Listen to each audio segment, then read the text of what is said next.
आजच्या तहकूब सभेत सर्व सदस्यांचे स्वागत. सन्माननीय सदस्य विशाल विचारे यांचा रजेचा अर्ज मी मंजूर करते.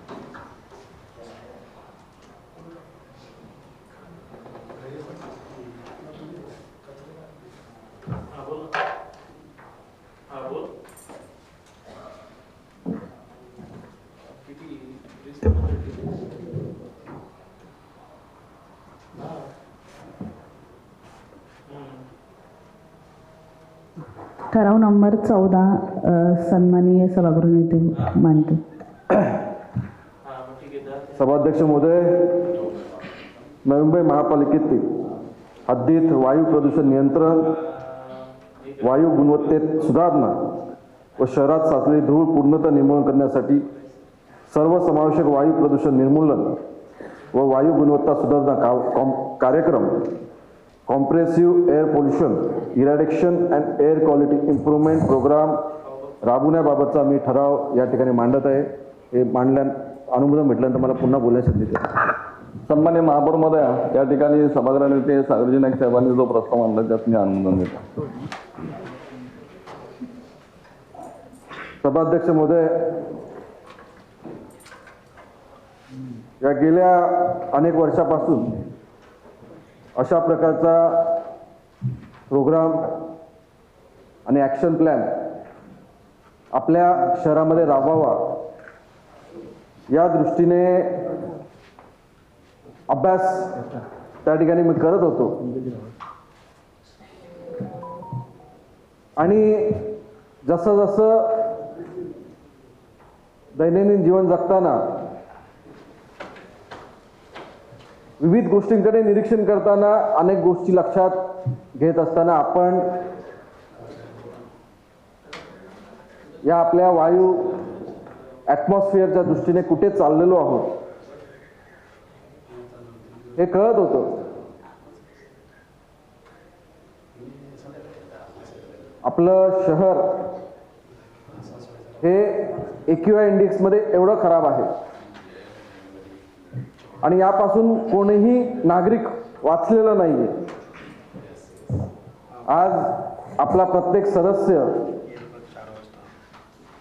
ही दूषित वायू श्वास घेते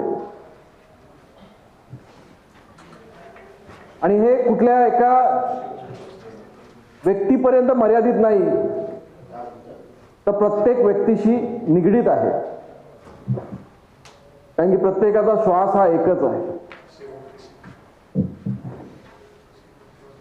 अनेक वेळा रात्री प्रवास करताना रात्रीच्या स्ट्रीट लाईट मध्ये स्मोक त्या ठिकाणी निदर्शनास येतो आणि वाटतं आपण काय गॅस चेंबर मध्ये आहोत का, अशा प्रकारे आपल्याला भास त्या ठिकाणी होतो. आणि या गॅस चेंबर मधून मुक्ती देण्याचं जबाबदारीने कर्तव्य हे आपल्या सभागृहाचं त्या ठिकाणी.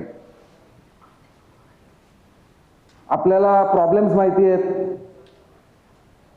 आपल्याला दिसतंय की आपलं वायू, आपलं जे हवा ही क्लिअर नाहीये. दिवसा देखील स्मॉग त्या ठिकाणी असतो, हेच त्या ठिकाणी असतो. आता इंस्टाग्राम, फेसबुक वरती अनेक व्हिडिओ की किती प्रदूषणाच्या विळख्यामध्ये आपली शहरं त्या ठिकाणी आलेली आहेत. आपण बघतो पण त्यावरती कुठली कृती त्या ठिकाणी त्या विरोधात करत नाही. आणि त्यामुळे आज सभागृहाने त्यावरती कृती करावी या दृष्टीने आपण हा विस्तृत आराखडा त्या ठिकाणी तयार केलेला आहे. मी आधी सांगितलं की आपल्याला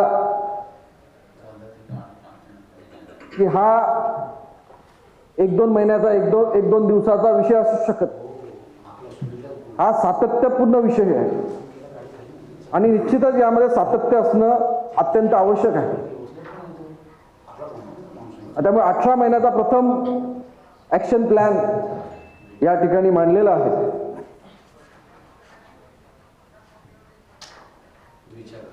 7 तत्वांवरती डिटेक्शन, आयडेंटिफिकेशन, पिनलायझेशन, इरॅडिक्शन, कंट्रोल, प्रिव्हेन्शन आणि मेंटेन या 7 तत्वांवरती हा आराखडा निश्चित आहे आणि या माध्यमातून निश्चितच नवी मुंबई शहरावरती आपण कृती केल्यास आपण या विख्यातून बाहेर त्या ठिकाणी पडू. अनेक वेळा अभ्यास करत असताना कळालं की प्रथम तर हे वायू प्रदूषण होतंय कुठून याचा शोध लागणं गरजेचं आहे. नवी मुंबई शहराच्या उत्तरेला ठाणं, दक्षिणेला पनवेल, पूर्वेला डोंगर आणि पश्चिमेला मुंबई, अशा प्रकारे आपण एका मध्ये शहर हे आपलं वसलेलं आहे. इतर ठिकाणी कुठे प्रदूषण निर्माण होत असेल ते हवेने आपल्याकडे येतं, आपल्या डोंगराच्या माध्यमातून ते अडतं आणि आपल्याकडे एक सॉसर इफेक्ट तयार होऊन त्याचा परिणाम आपल्या लोकांवरती त्या ठिकाणी होतो. या परिस्थितीपासून दिल्लीची लोक देखील ग्रासलेली आहेत, पुण्याची लोक देखील ग्रासलेली. दिल्लीमध्ये बघाल तर पंजाबमध्ये शेत जाळतात, त्याचा प्रदूषण हे दिल्लीमध्ये त्या ठिकाणी आहे. पण नवी मुंबई शहरामध्ये जे निर्माण होतंय ते नवी मुंबई शहरामध्ये निर्माण होतंय की कुठल्या बाहेरच्या शहरातून आपल्याकडे येते याचा शोध घेणं पहिला आवश्यक आहे.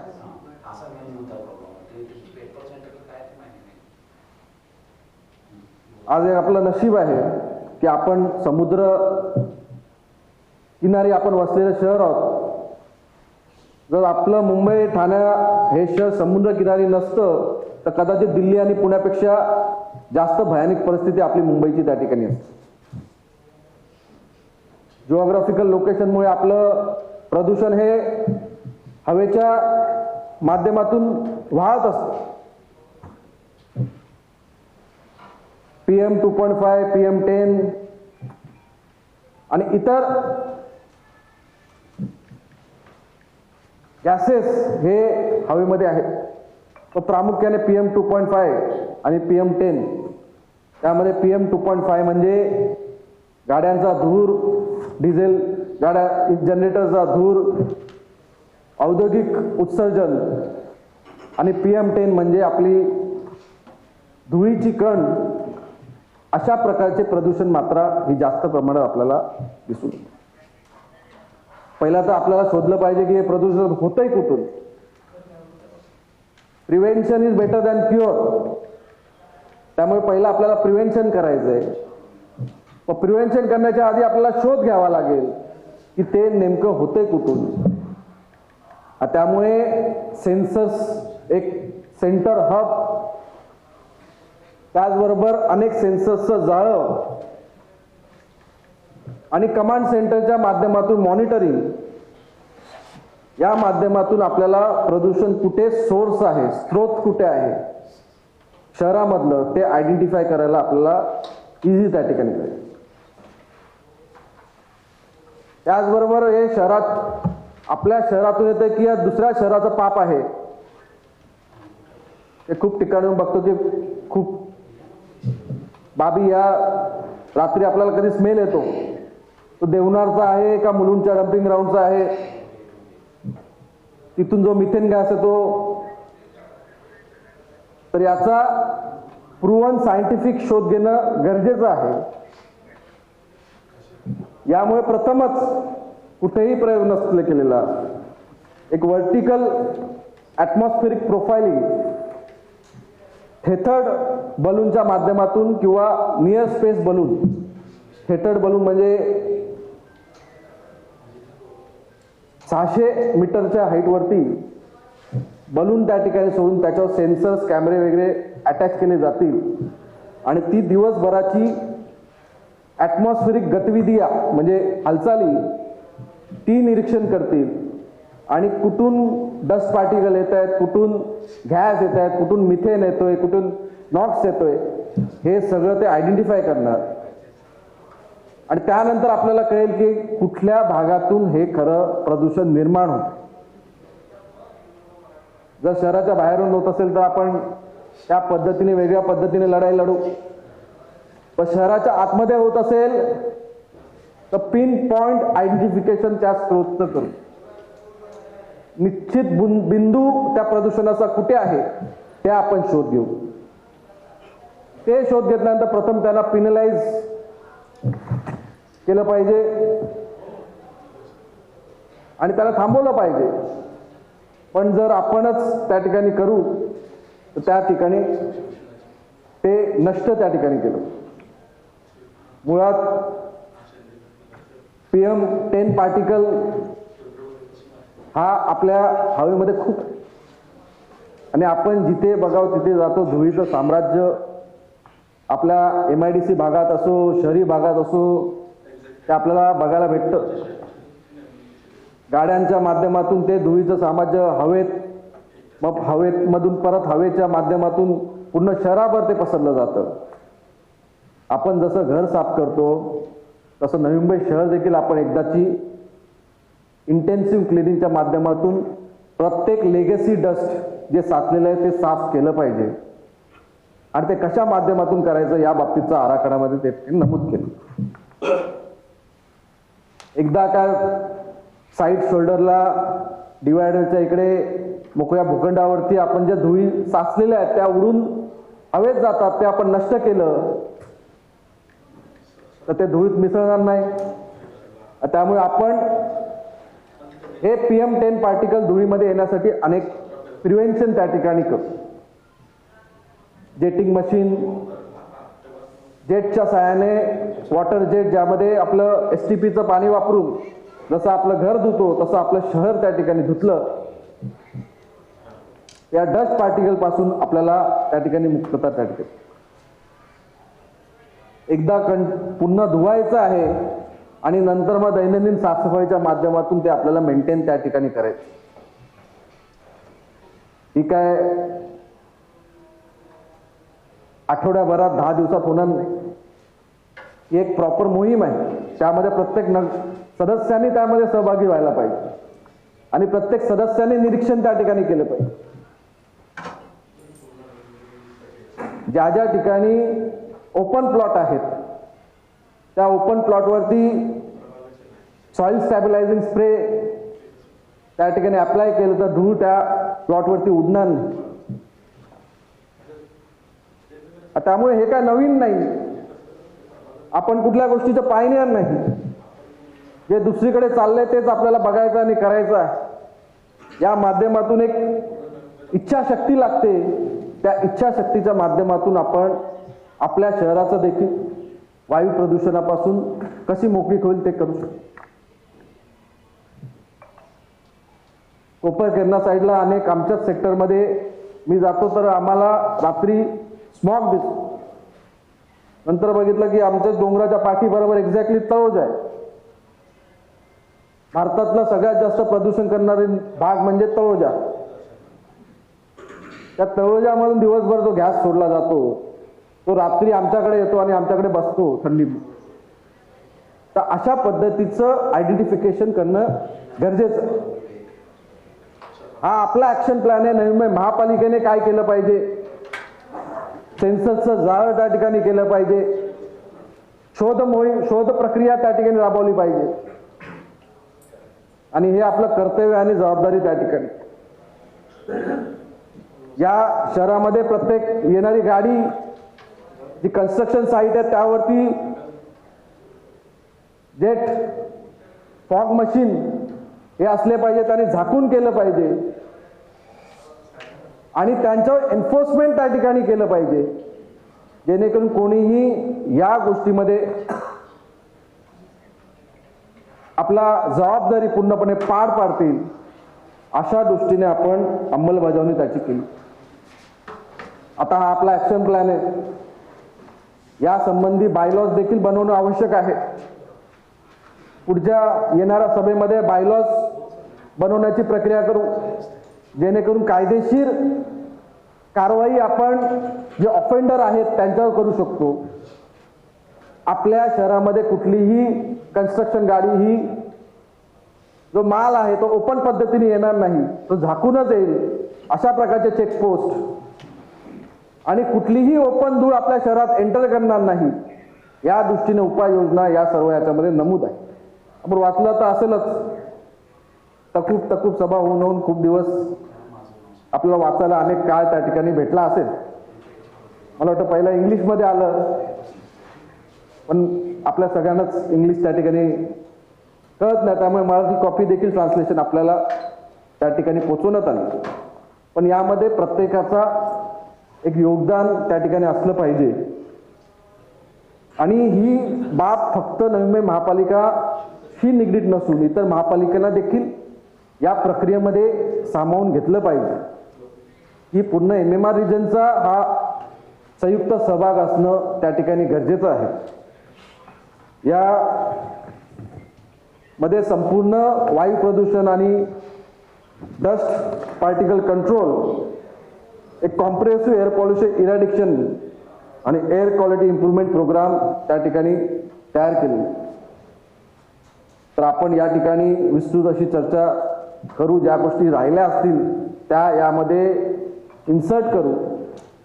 पुन्हा मी सभागृहाला विनंती करतो की आपण यामध्ये आपल्या विचारांची जोड देऊन, आपल्या सूचनांची जोड देऊन अधिक याला मजबूत करण्याच्या दृष्टीने पुढे वळू. हा मी आता प्लॅन आपल्यासमोर मांडला आहे. नंतर पुन्हा एकदा मला शेवटी बोलण्याची संधी द्यावी अशी सभा अध्यक्षांना विनंती आहे. सन्माननीय नाथ साहेब. आदरणीय महापौर साहेब, सभाध्यक्षा, माननीय आयुक्त साहेब, सर्व सभागृह, पत्रकार बंधू, प्रेक्षक वर्ग, आज हा खूप महत्त्वाचा ऐतिहासिक असा विषय आदरणीय सभागृह नेत्यांनी मांडलेला आहे. आणि तो मी गेले 8-10 दिवस अभ्यास करतोय. पेज टू पेज सर्व इन्कॉर्पोरेट केलेलंच आहे. त्यात कुठं काय बाकी ठेवलेलं नाही. उलट मी प्रदूषण नियंत्रण मंडळाच्या एका अधिकाऱ्याला बोलवलं, रिटायर्ड, त्यांच्याकडे सुद्धा अजून काहीच्या टाकण्यासारखं आहे का, काय चांगलं करता येईल नवी मुंबईच्या भवितव्यासाठी, ते विचारणा करण्यासाठी खूप विचार केला. आणि त्यातनं वाटलं की जास्ती काहीच नाही आहे. परंतु आज ज्या पद्धतीनं आता सभागृह नेते म्हणाले की नगरसेवकांचं सुद्धा इनकॉर्पोरेशन यात इन्व्हॉल्वमेंट पाहिजे. त्याचबरोबर मी असं म्हणेन, बऱ्याच NGOज असतात, लायन्स क्लब असेल, रोटरी क्लब असेल, एखादा ब्रिज त्यांना दत्तक दिला, त्याच्यावर ते ॲडव्हर्टाईज करतील सोशल NGOज, आणि त्याच्या माध्यमातून त्यांच्या माध्यमातून कसं अजून साफसफाई कशी करता येईल. ज्या पद्धतीनं जसं पार्टिकल्स उडतात, कुठल्याही ब्रिजवर चाला, आपली मशीन साफ करते, पण तू कंप्लेंट पुन्हा कचरा पडतो. कारण डस्ट ज्या जातात किंवा कचरा डेब्रिज घेऊन जाणाऱ्या त्या सगळ्या रस्त्यावर टाकून जात असतात. अचानक त्याचा कुठला तरी झटका लागतो, हलकं उघडतं आणि रस्त्यावर सांडून जातो. पुन्हा कोणतरी साफ लवकर करत नाही, दुसऱ्या दिवशी साफसफाई होईल. खूप मोठ्या प्रमाणात जर चुकून कचरा पडला तो साफ केला जातो. त्याच अनुषंगानं हा जो आपल्याला मेन नवी मुंबईला घातक म्हणा किंवा तो जेन्युइन आहे, हायवे जातो.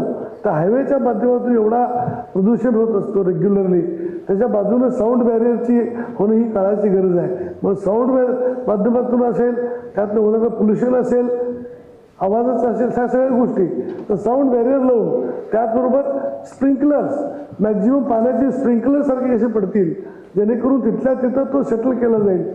आज काय होतंय, तो सगळा नवी मुंबईत पसरला जातो कुठंच. कारण हा अनेक वेळा आम्ही भांडलो की बाबा या हायवेला साऊंड बॅरियर लावा, तेव्हा PWDचा रोड आहे, पण सफर नवी मुंबईचे होतात ना. आणि त्या कचऱ्याच्या माध्यमातून आज अनेक लोकांना चेस्टचे आजार होतात, अस्थमा होतो, अलर्जिक ब्रॉन्कायटिस होतात, आणि त्याच्यातून जाऊन पुढे कॅन्सरमध्ये, चेस्टचे कॅन्सर सुद्धा रूपांतर झालेलं हे पाहायला मिळालं. मी टाटा हॉस्पिटलला जाऊन चौकशी केली. याचं कारण काय, पोल्युशन. हिस्ट्री आहे का कुठल्या पेशंटला कॅन्सरची? नाही, पण पोल्युशनच्या माध्यमातून झालेलं आहे. जसं आपण म्हणतो की सिगरेट ओढलं की होतं, त्याचाच एक प्रकार आहे. आपण न कळत कितीतर इनहेल करत असतो, त्याला कंट्रोल करण्यासाठी ही काळाची गरज आहे.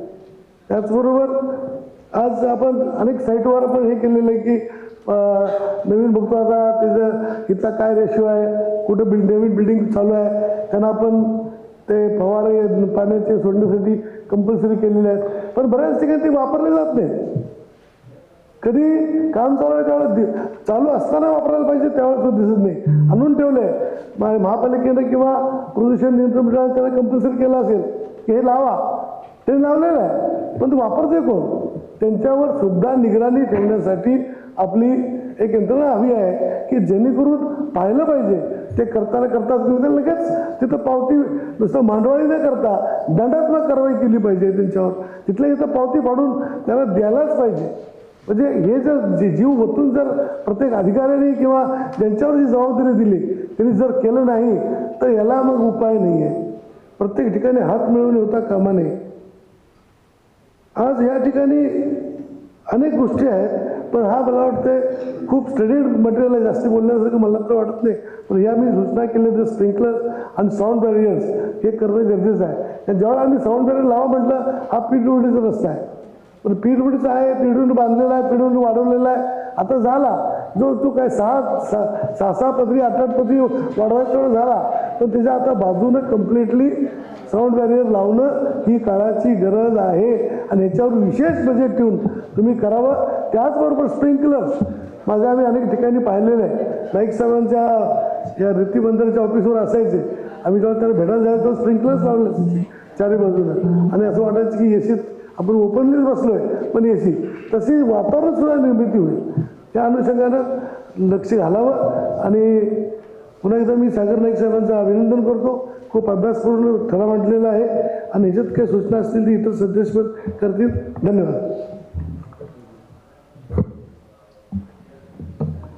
सन्माननीय शशिकांतजी भोईर. नमस्कार. माननीय महापौर महोदय, माननीय आयुक्त महोदय, सर्व सन्मान्य सभागृह, पत्रकार बंधू, प्रेक्षक गॅलरीमधील नागरिक आणि विशेष करून हा नवी मुंबई शहरातील महत्त्वाचा असा वायू प्रदूषणाचा आणि त्यातला सुधारणेचा ठराव आदरणीय सभागृह नेते सागरजी नाईक यांनी सभागृहापुढे ठेवला आहे, त्याच्याबद्दल त्यांचे अभिनंदन आणि विशेष करून आभार. पावणेगाव हा सर्वात मोठा वायू प्रदूषणाने घेरलेला नवी मुंबईतलं गाव आहे. या गावामध्ये अनेक वायू प्रदूषणाच्या घटना घडलेल्या आहेत आणि सातत्याने वायू प्रदूषणाच्या MIDCच्या C ब्लॉकमधला म्हणजे केमिकल झोनमधला हा सगळा परिसर, त्याच्या बाजूला असलेलं कोपरी गाव, बोनकोडा गाव, त्याच्यामधली सेक्टर्स, बाजूचं श्रमिक नगर, बाजूचं तुर्बा स्टोर, त्याच्या पलीकडचं श्रमिक माफे, या सर्व परिसरामध्ये वायू प्रदूषणाचा नागरिकांना नेहमी त्रास होत असतो. रोजच वायू प्रदूषणाच्या विळख्यात असलेल्या या गावाच्या अनुषंगाने आम्ही महानगरपालिकेकडे तक्रार करत असतो, कारण आपल्याकडे डिपार्टमेंट नाही आहे. त्याच्यामुळे आयुक्तांना आम्ही ह्याबद्दल नेहमी पत्रव्यवहार करत असतो. त्याचबरोबर प्रदूषण मंडळ आहे. एक फार गमतीची गोष्ट मी म्हणेन की प्रदूषण मंडळाकडे आम्ही तक्रार ज्या वेळेला करतो त्यावेळेला प्रदूषण जेव्हा रात्री होतं किंवा दुपारी होतं, त्याच्यानंतर 12 तास 24 तासानंतर त्यांचं वाहन त्या ठिकाणी येतं. तेव्हापर्यंत त्यांनी आजूबाजूच्या कंपन्यांना काही सूचना दिलेल्या असतात आणि त्याच्यामुळे त्याचा काहीच लाभ होत नाही. आम्ही मंत्रालयात पण सगळे सचिव डिपार्टमेंट असू द्या किंवा मंत्रालयातले मंत्री महोदय असू द्या, यांना सुद्धा याच्याबद्दल गेले अनेक वर्ष तक्रारी करत असतो, परंतु सुधारणा मात्र काहीच दिसत नाही. वायू प्रदूषणाचा तक्ता जो आहे तो लावण्याच्या सूचना केल्यावरती त्यांनी जो तक्ता लावलेला आहे तो कोपरी गावाच्या पलीकडे टावलेला आहे. त्याच्यामुळे खऱ्या अर्थाने आमच्या गावावरती जेव्हा वायू प्रदूषण होतं आणि त्याचं मोजमाप मात्र पलीकडे अनेक वेळा झाल्यावर त्यांचे आम्हाला रिपोर्ट जेव्हा येतात तेव्हा नेहमी ते निगेटिव्ह असतात. ते म्हणतात की बाबा एवढीची हवा एकदम चांगली आहे, अशा प्रकारची उत्तर प्रदूषण मंडळाकडून येतात. आणि ह्या रासायनिक कारखान्यांवरती कुठल्याही प्रकारची कारवाई त्या ठिकाणी होताना आम्हाला आजपर्यंत तरी दिसली नाही. ज्या वेळेला अनेक मोठ्या जरी घटना घडल्या तरी त्या कंपन्यांवरती जी आवश्यक कायदेशीर कारवाई व्हायला पाहिजे होती ती कधीच होताना आम्हाला आढळली नाही.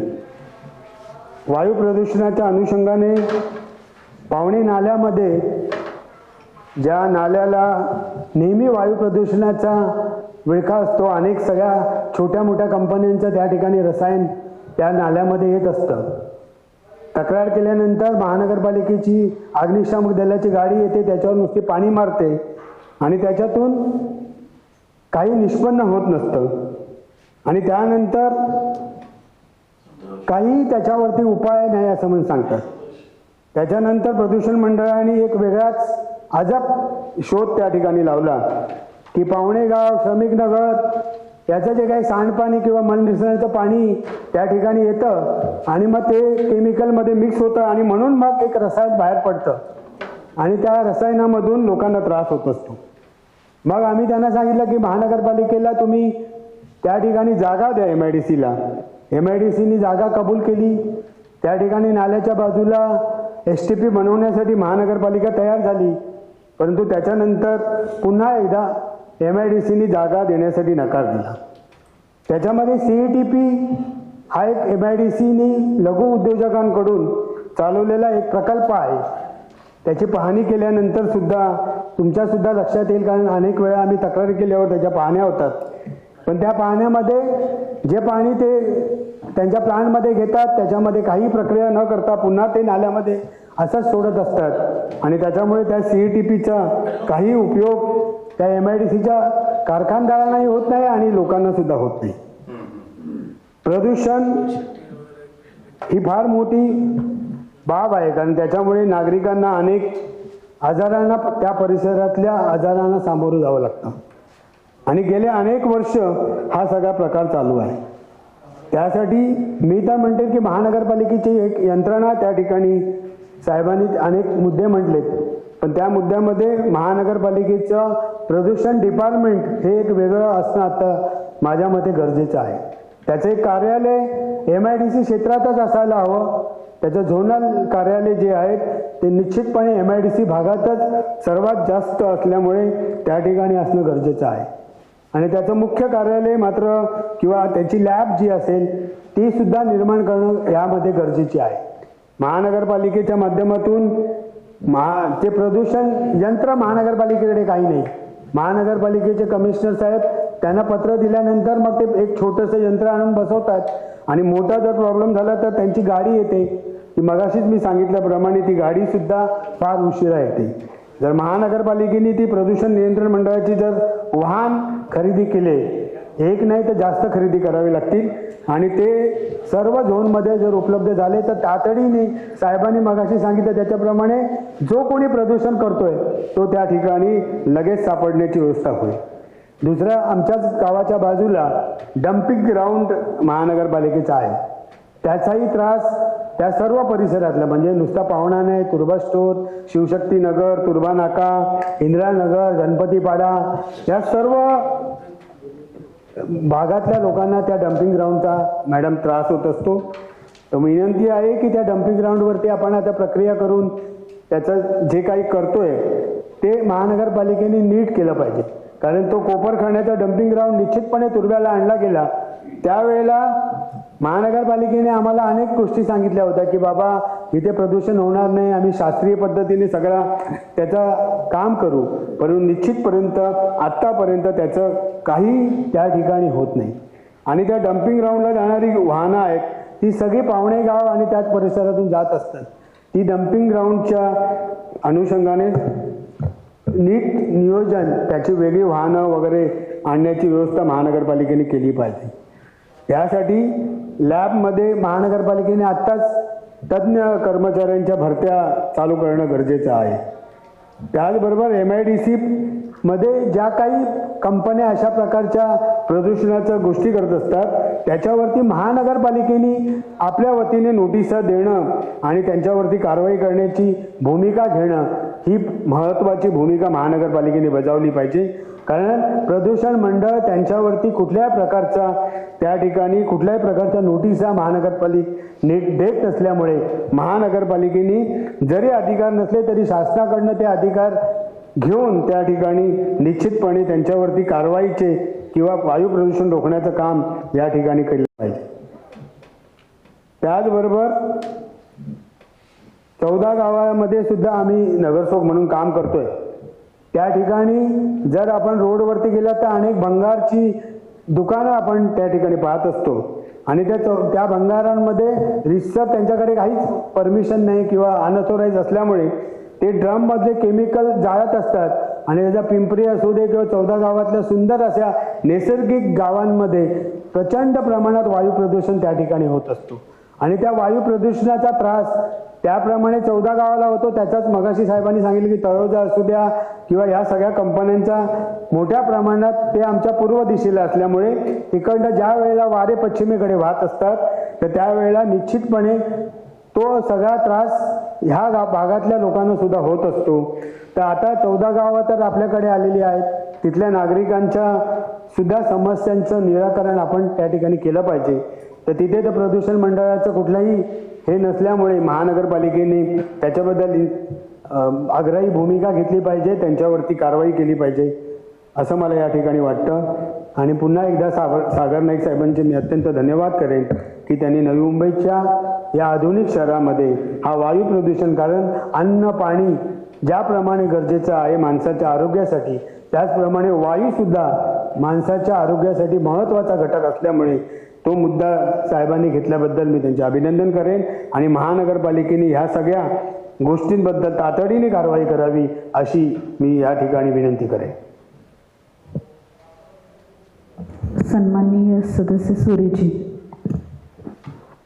आदरणीय महापौर महोदया, आयुक्त महोदय, सभागृहातील सर्व माननीय सदस्यगण, माझे पत्रकार बंधू आणि उपस्थित मान्यवर, मी सभागृह नेते आदरणीय सागरजी नाईक साहेबांच्या मनापासून आभार मानतो की त्या साहेबांनी महाराष्ट्राचे लाडके मुख्यमंत्री आदरणीय देवेंद्र फडणवीस साहेबांच्या मार्गदर्शनाखाली, महाराष्ट्राचे वनमंत्री आदरणीय गणेशजी नाईक साहेबांच्या मार्गदर्शनाखाली वायू प्रदूषणावर महत्त्वाचा ठराव मांडला आहे. हे विषय आमच्या शहरासाठी खूप गरजेचे आहे. पण मला एक नमूद करायला पाहिजे की असं महत्त्वाचे उपाय प्रशासनाने 5 वर्षापूर्वी करायला हवे होते. वेळेवर काम झाले असते तर आज परिस्थिती खूप चांगली असती. तरी हे एक चांगला पुढाकार आहे आणि पुढे ठोस काम होईल अशा माझी अपेक्षा आहे. धन्यवाद.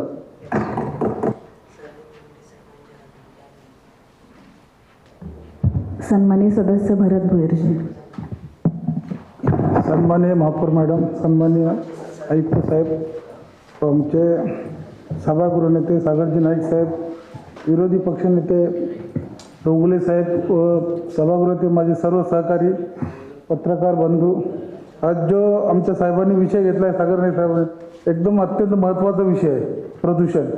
प्रदूषण ते आमचा 14वाचाच मेन विषय आहे साहेब. इथे एवढ्या भट्ट्या लावल्यात ना प्रदूषणाच्या काही हिसाबाच्या बाहेर. रात्री 9 वाजता आपण बाहेर पडू शकत नाही. जेवल्यानंतर आम्ही चालायला निघतो ना बाहेर अंगणामध्ये, एवढा धूरना वास येतो का झाला जीवन नको झालं आमचा. आज जो साहेबांनी जो विषय मांडला आमच्यासाठी एकदम महत्त्वाचा आहे. त्या भट्ट्या आमच्याकडे एवढ्या भट्ट्या आहेत ना ह्याच्या केमिकलच्या, सर्व गावामध्ये दैसर, पिंपरी, गोटेघर, निगू, बाममाली, नागाव, वाकलन, नावाली गोडाऊन बांधल्यात केमिकलचे आणि तिथे एवढे जालपोल करतात. रात्री प्रशासक राजवटी, ग्रामपंचायत नव्हत्या, ग्रामसेवक होते, प्रशासक होते, त्यामुळे तिथे बोटी नसले म्हणून ते एवढा फायदा उचलला. गेल्या 4-5 वर्षात अंधाधुंदी तिथे गाले बनवलेत, गुरुचरणीमध्ये गाले आहेत आणि बोलू नको एवढे कथा रात्री चालतात. एकदम म्हणजे जास्त सगळं प्रदूषण हा तोच प्रदूषण नवी मुंबईत येत असेल मला वाटतं डोंगराच्या पलीकडून. तर मॅडम जास्तीत जास्त लक्ष करून या सर्व भट्ट्या पहिला तोडाचं काम करा तुम्ही अनधिकृत. आमचं सहकार्य राहील. नगरसेवक म्हणून आम्ही स्वतः तिथे उभे राहू, तुमची फौज पाठवा तिथे आणि लवकरच ते तोडून घ्या हीच विनंती आहे सभागृहात. धन्यवाद.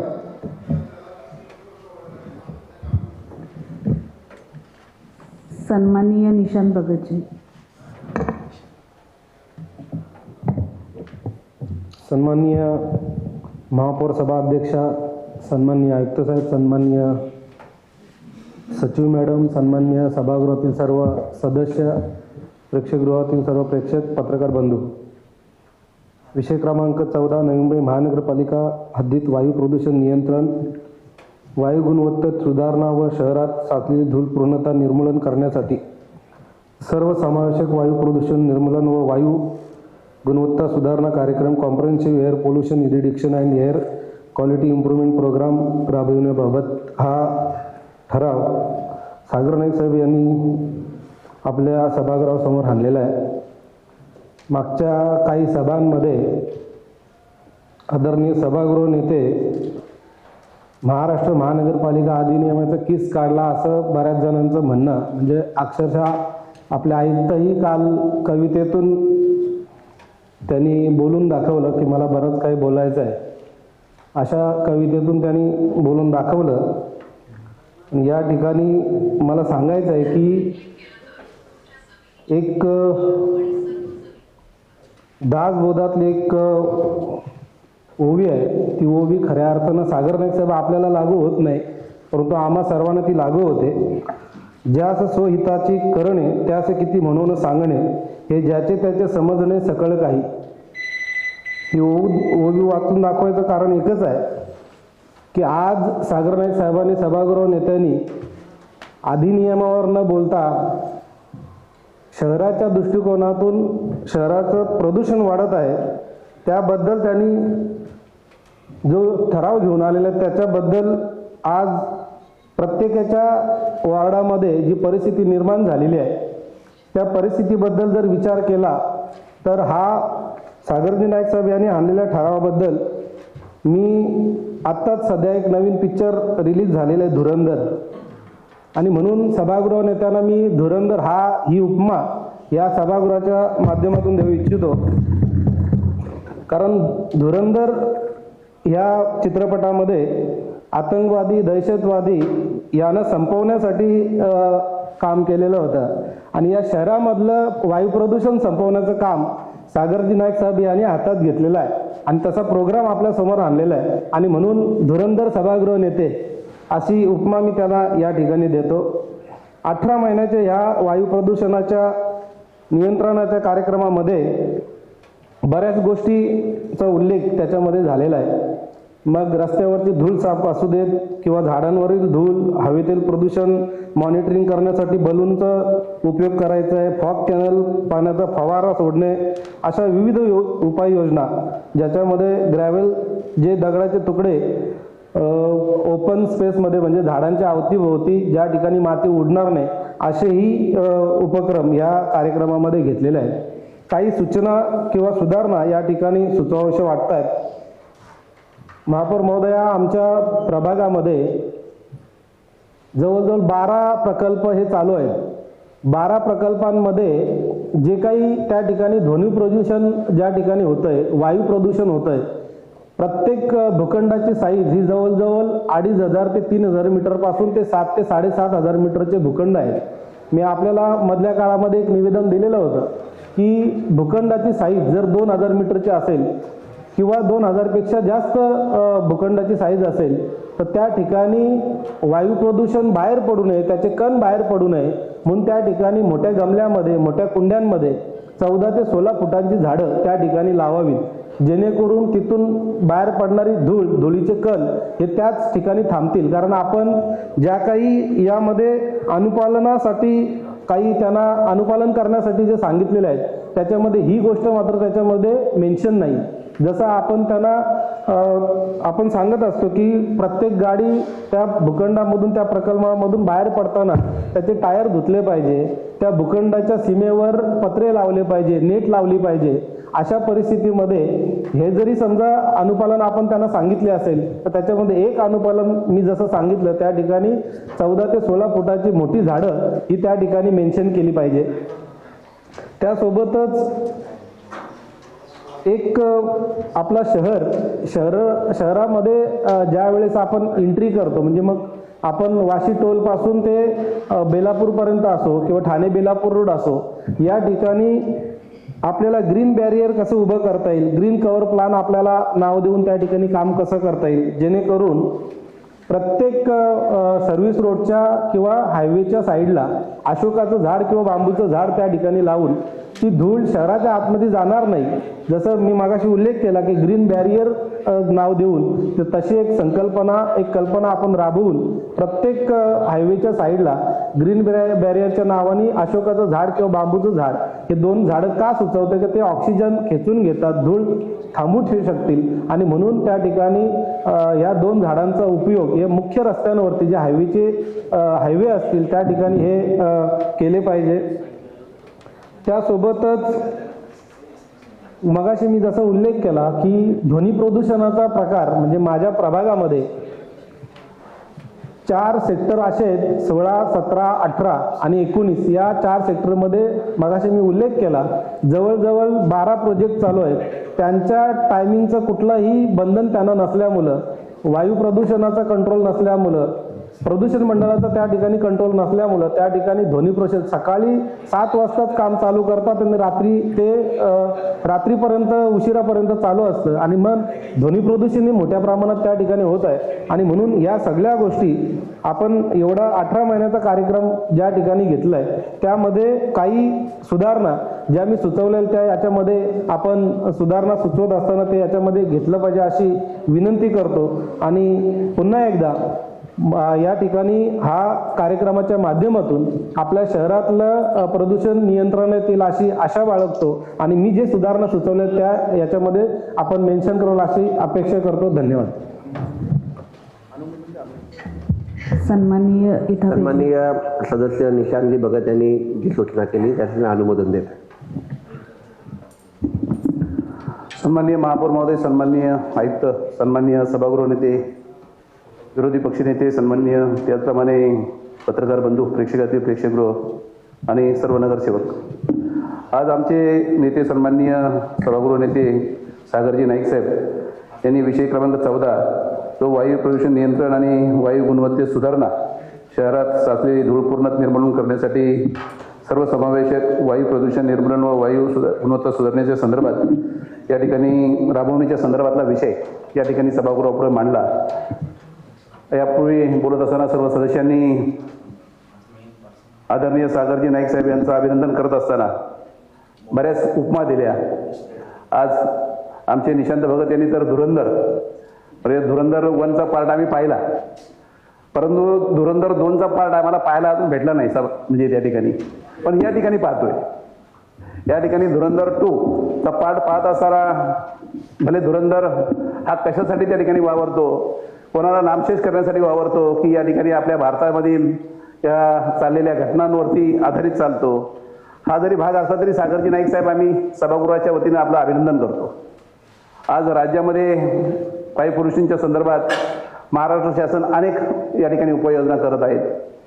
आपले राज्याचे वनमंत्री आदरणीय गणेशजी नाईक साहेब आज त्यांच्याकडे वनमंत्री खातं आहे आणि ज्या पद्धतीनं या राज्याचे मुख्यमंत्री आदरणीय देवाभाऊ देवेंद्रजी फडणवीस साहेब यांनी राज्यामध्ये म्हणजे महाराष्ट्रामध्ये जे 300 कोटी झाडं लावण्याचा संकल्प या ठिकाणी लावलेला आहे आणि त्याला वनमंत्री गणेशजी नाईक साहेब हे अहोरात्र मेहनत घेत आहेत. हा त्याचाच एक पार्ट आहे, त्याचाच एक भाग आहे म्हटलं तरी काही वावगं ठरणार नाही. आणि नवी मुंबई हे शहर ज्या पद्धतीने वाढत आहे आपण सगळे प्रयत्न करत आहोत, सभागृहातले सर्व सदस्य प्रयत्न करत आहेत. सन्माननीय आयुक्त साहेब आणि आपल्या माध्यमातून जे अधिकारी वर्ग आहेत, कारण आपल्याला राहण्याजोगे योग्य व स्वच्छ शहराचा किताब पारितोषिक आपल्याला 2 नंबरचं शहर म्हणून देशातलं आपल्याला या ठिकाणी आपल्याला पारितोषिक भेटलेलं आहे. नाईक साहेब नेहमी म्हणतात की आपण खरोखर योग्य आहो का, आपल्याला बक्षीस ते मिळतंय ते योग्य आहे का, याची चाचपणी जर करण्यासाठी आपण जर फिरलो तर अजिबात नाही. स्वच्छ शहर तर सोडून द्या, ज्या बाबतीत आपलं देशामध्ये 3रा नंबरचं बक्षीस मिळालेलं आहे ते आपण घ्यायला जातो, परंतु महापौर महोदय मी या ठिकाणी गांभीर्याने सांगू इच्छितो की ज्या पद्धतीनं हा विषय या सभागृहामध्ये चर्चेला राहिलेला आहे, सागरजी नाईक यांनी गेल्या 2 महिन्यामध्ये अनेक विषय या ठिकाणी महत्त्वाचे विषय आणि सभागृहाचं लक्ष वेधून घेण्यापेक्षा नवी मुंबईच्या हिताचे विषय या ठिकाणी टाकण्याचा प्रयत्न केलेला आहे आणि हा तर अतिशय महत्त्वाचा आहे, सेन्सिटिव्ह विषय आहे. आज आम्ही ज्या प्रभागामध्ये राहतो, आदरणीय अतिरिक्त आयुक्त सन्माननीय सुनीलजी पवार साहेब ज्या सोसायटीत राहतात त्या सोसायटीतच माझं कार्यालय आहे, परंतु त्यांच्या 50 फुटावरती मला वाटतं साहेब 5-5 कामं त्या ठिकाणी चालू आहेत. त्याच्या बाजूला एक शाळा आहे, मोठी शाळा आहे, रायणी इंटरनॅशनल स्कूल. त्याच्या पाठीमागं आणखीन 3 कामं चालू आहेत. सेक्टर उरण फाट्याच्या बाजूला अजून 4-5 कामं चालू आहेत. एवढं पोल्युशन त्या ठिकाणी आहे. ध्वनी पोल्युशन तर सोडून द्या, त्या ठिकाणी जे एअर पोल्युशन आहे ते सुद्धा फार त्या ठिकाणी होत आहे. त्या ठिकाणी कोणतंही महानगरपालिकेची तत्व पाळलेली जात नाहीत. आज शाळेच्या माध्यमातून त्या ठिकाणी अनेक तक्रारी येतात. तर त्यांना विनंती केल्यावर दिवसाचं काही ठिकाणी त्यांनी म्हणजे ध्वनी प्रदूषण करण्याचं टाळलं. परंतु या ठिकाणी आपण ज्या उपाययोजना करत आहोत या माध्यमातून या ठिकाणी प्रकाशझोत टाकणं गरजेचं आहे. सन्माननीय सभागृह नेते साहेब, सन्माननीय आयुक्त साहेब, मी आपल्याला महापौर महोदय आपल्या माध्यमातून प्रशासनाला या ठिकाणी सांगू इच्छितो की ज्या उपाययोजना केलेल्या पाहिजे, एवढ्यात महत्त्वाचं म्हणजे वाहतूक नियंत्रण, व्हेकल पोल्युशन. त्या ठिकाणी हे होत असताना ज्या पद्धतीनं शासनाचं धोरण आहे की इलेक्ट्रिक वाहनं या ठिकाणी जास्तीत जास्त वापरण्यात यावी, त्या पद्धतीने देखील शहराच्या माध्यमातून महानगरपालिकेच्या माध्यमातून कुठेतरी आपण त्या ठिकाणी उपाययोजना कराव्यात असं माझं म्हणणं आहे. आज महत्त्वाचं म्हणजे ब्रेक टेस्टिंग ट्रॅक महानगरपालिकेच्या माध्यमातूनच आणि प्रशासनाच्या माध्यमातूनच आमच्यावरती लादला गेलाय. आम्ही हायकोर्टामध्ये आहे, हायकोर्टामध्ये गेल्यावरती सुद्धा जे ॲफिडेव्हिट द्यायचं असतं ते सुद्धा सभागृह नेते साहेब आमच्या विरोधातच दिलं गेलं. म्हणजे त्यावेळेस जे आयुक्त होते त्यांनी सुद्धा त्या ठिकाणी वळून रस्ता त्या ठिकाणी योग्य आहे, त्या ठिकाणी गाड्या त्या ठिकाणी ब्रेक टेस्टिंग ट्रॅकसाठी त्याच ठिकाणी गेल्या पाहिजेत असं सांगण्याचा प्रयत्न केला आणि म्हणून ते आमच्याकडे लादलं गेलं. आज RTO सुद्धा आमच्याकडेच आहे. आज ब्रेक टेस्टिंग ट्रॅक सुद्धा BTT त्याला म्हणतो ते आमच्याकडेच आहे आणि त्याचा त्रास हजारो वाहनं येतात, हजारोच्या पेक्षा जास्त वाहनं टेस्टिंग ट्रॅकसाठी येतात आणि ते सुद्धा पोल्युशनच्या माध्यमातून महत्त्वाचं आहे. एका बाजूला आपण त्या ठिकाणी लहान मुलांसाठी उपाययोजना करतो, त्यांना आनंद देण्यासाठी त्या ठिकाणी वंडर्स पार्क आहे, बाकीचे उद्यान आहेत, परंतु त्याच समोर तुम्ही हा एक घात गाव घातलेला आहे. याच्याकडे सुद्धा मी प्रशासनाचं लक्ष वेधू पाहत आहेत. बांधकामाच्या संदर्भात मी बोलत असताना एवढंच सांगेल की जे नॉईज बॅरियर आपण कोणीतरी सांगितलं का नॉईज बॅरियर पाहिजे, डॉक्टरांनी सांगितलं असेल, भगत साहेबांनी सांगितलं असेल किंवा आपले शशिकांत भोईर यांनी सांगितलं असेल. नॉईज बॅरियर लावतो आपण, करोडो रुपये खर्च करतो. मला तर वाटतं उरण फाट्यापासून तर एकता विहार पासून तर अपोलो हॉस्पिटलच्या त्या ठिकाणी देखील नॉईज बॅरियर लावलेले आहेत. सरोज पटेल मॅडम आले नाहीत आज, परंतु त्यांच्या बाजूला लावले, आमच्या बाजूला लावलेलं आहे. परंतु त्याच्यावरती निगराणी राखण्याचं काम सुद्धा आपलं प्रशासनाचं असलं पाहिजे. आज ते होत नाही म्हणून मी या ठिकाणी 2 वेळा तक्रारी आपल्याकडे केल्या, आयुक्तांकडे केली, आपल्याकडे केली, मला वाटतं एक्झिक्युटिव्ह इंजिनियर असतात त्यांच्याकडे केली, अतिक्रमणवाले आहेत त्यांच्याकडे केली. तर सागरजी नाईक साहेब, मी आपल्याला या ठिकाणी सांगू इच्छितो की करोडो रुपयाचे त्या ठिकाणी लावलेले नॉईज बॅरियर रातोरात चोरीला गेलेले आहेत. त्यांना तक्रार करून पोलिसांकडे तक्रार केली. ते आडनावाचे पवारच जे इन्चार्ज होते आपल्या मला वाटतं समोरच जे पोलीस स्टेशन आहे, त्याला 3 वेळा मी त्यांना ट्रॅक लावायला लावला आणि 4थ्या वेळेस आम्ही स्वतः पकडून दिले.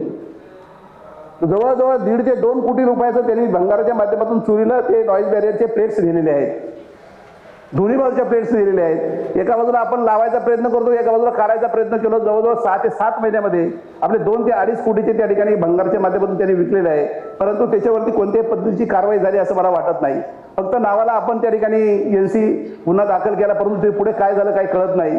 आणि आपण अशा ज्या वस्तू आपल्या महानगरपालिकेच्या माध्यमातून याच ध्वनी प्रदूषण रोखण्यासाठी करतोय त्याच्यावरती देखील आपलं नियंत्रण असलं पाहिजे असं माझं या ठिकाणी मत आहे.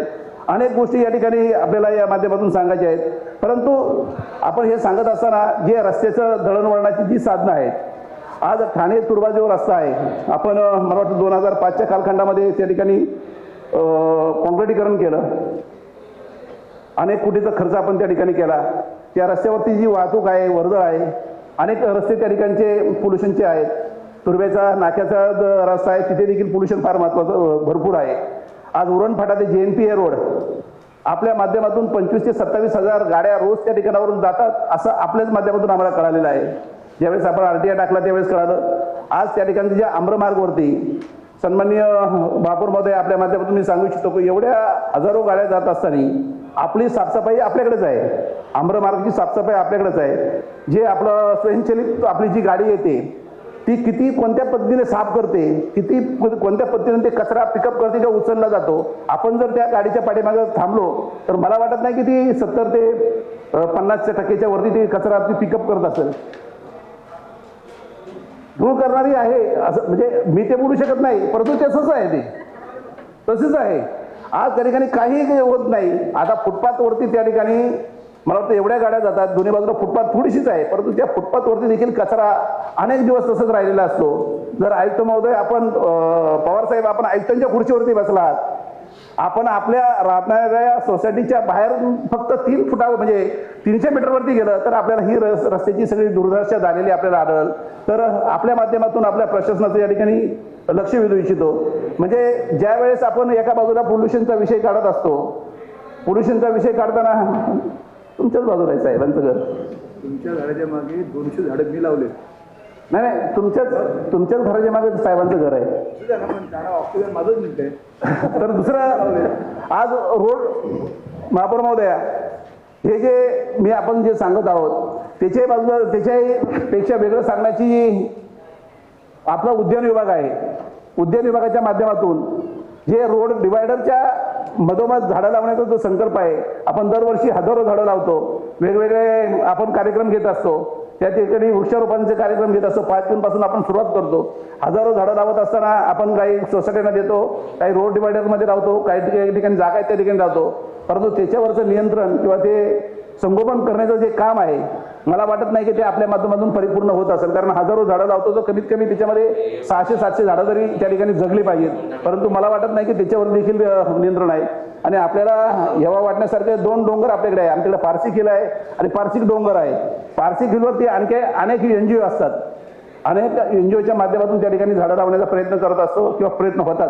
परंतु महानगरपालिकेच्या माध्यमातून त्या ठिकाणी अनेक प्रकारे सांगून सुद्धा दुर्लक्ष होत असतं, हे देखील मी या ठिकाणी सांगू इच्छितो. आज पार्किंगच्या संदर्भात पार्किंगच्या माध्यमातून आपण ज्या उपाययोजना करायला पाहिजेत, या पोल्युशनचाच एक पार्ट आहे, त्याच्या संदर्भात सुद्धा मी या ठिकाणी आपल्या सभागृहाचं लक्ष वेधू इच्छितो.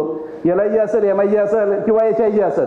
आज LIG आणि MIGच्या संदर्भात आपल्याला सांगायला नको, कारण आपण ज्या पॅनलमधून निवडून येतात, सूरज पाटील साहेब असेल, गवस साहेब असतील किंवा बाकीचे असतील, त्या ठिकाणी पार्किंगची समस्या कशी आहे आणि पार्किंगच्या गाड्या जर त्या ठिकाणी बाहेर उभ्या राहिल्या रस्त्यावरती तर तिसरी गाडी जाऊ शकत नाही. आणि ज्या पार्किंगच्या गाड्या त्या ठिकाणी उभ्या राहिलेल्या आहेत त्या 10-10, 15-15 दिवस काही काही ठिकाणी निघालेल्या काढत नाहीत. आणि त्या ठिकाणी त्या गाड्यांचा खालचा जो कचरा आहे तो तसा राहतो. आणि मग तो कचरा जर आपण काढणार नसेल तर पोल्युशनच्या संदर्भात देखील या ठिकाणी तुम्ही काय हे तुम्ही ते पीठासीन अधिकारी आहे, एक तर येता उशिरा, तर त्या ठिकाणी महापौर महोदया या ठिकाणी मला एवढंच सांगायचं आहे की ह्या ज्या पार्किंगच्या संदर्भात देखील गाड्या असतात, गाड्यांच्या ठिकाणी आपलीच महानगरपालिकेच्या संदर्भात आपण त्या ठिकाणी भूमिका घ्यायला पाहिजे. साफसफाई कर्मचारी, स्वच्छता कर्मचारी जे आहेत ते काही अंशी काम करतात, परंतु त्या ठिकाणी देखील त्या ठिकाणी उपाययोजना करायला पाहिजे असं या ठिकाणी मी सांगू इच्छितो. आज नाले आहेत, उघडे नाले आहेत, त्या ठिकाणी साफसफाईचं आहे. साफसफाई करत असताना त्या ठिकाणी गाळ कोणत्याही पद्धतीने काढला जात नाही, फक्त झाडे झुडपे काढतात आणि गाळ तसंच राहतो. त्या ठिकाणी देखील ते करणं गरजेचं आहे. आज हे सगळं घडत असताना ज्या पद्धतीनं आपण या ठिकाणी उपाययोजना करतो त्या उपाययोजनांमध्ये निरीक्षणाच्या संदर्भात किंवा जनजागृतीच्या संदर्भात देखील आपण कमी पडतोय. नागरिकांच्या ज्या भूमिका आहेत, नागरिकांसाठी मोस्ट इम्पॉर्टंट ज्या भूमिका आहेत त्याच्यामध्ये सुद्धा आपण लक्ष घालणं गरजेचं आहे असं मी या ठिकाणी सांगतो. आणि याचा निष्कर्ष म्हणजे वाहने, बांधकाम आणि उद्योग या 3 क्षेत्रामध्ये महानगरपालिकेच्या माध्यमातून काही उपाययोजना करण्यात आल्या आणि केल्या तर त्या ठिकाणी निश्चित स्वरूपामध्ये या पोल्युशनसाठी किंवा प्रदूषणसाठी नियंत्रित आळा बसेल असं मला या ठिकाणी सांगावंच वाटतं. या ठिकाणी पुन्हा एकदा सागरजी नाईक साहेब आपलं मी मनापासून या ठिकाणी अभिनंदन करतो आणि महानगरपालिकेच्या माध्यमातून या उपाययोजना ज्या मी सुचवलेल्या आहेत त्याचा या ठिकाणी अंतर्भाव करावा अशी मी आपल्याला विनंती करतो. सन्माननीय सदस्य देसाईजी.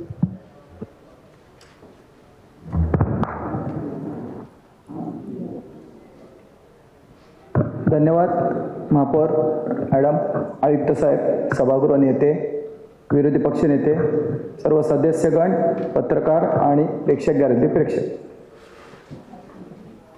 खरोखर जो ठराव आलेला आहे 14 नंबरचा, सागर नाईक साहेबांनी जो ठराव आला आहे, खरोखर खूप उपयुक्त असा ठराव आहे. कारण आपण 21व्या शतकातली शहर ज्यावेळी बोलतो आणि आता साहेबच बोलले की फक्त आपल्याला पुरस्कार मिळतात, आपण ते घेतो, परंतु त्या पद्धतीने आपलं काम चालतं का, आपलं त्या निमित्ताने शहर चाललेलं आहे का, तर नाही आहे. आता त्यात बऱ्याच समस्या आहेत. आता विषय फक्त वायू प्रदूषणाचा आहे आणि तो अत्यंत गंभीर आहे. कारण ज्या प्रभागाचं मी नेतृत्व करतो तो प्रभाग येतो नेरूळ, जुईनगर, सांडपाडा.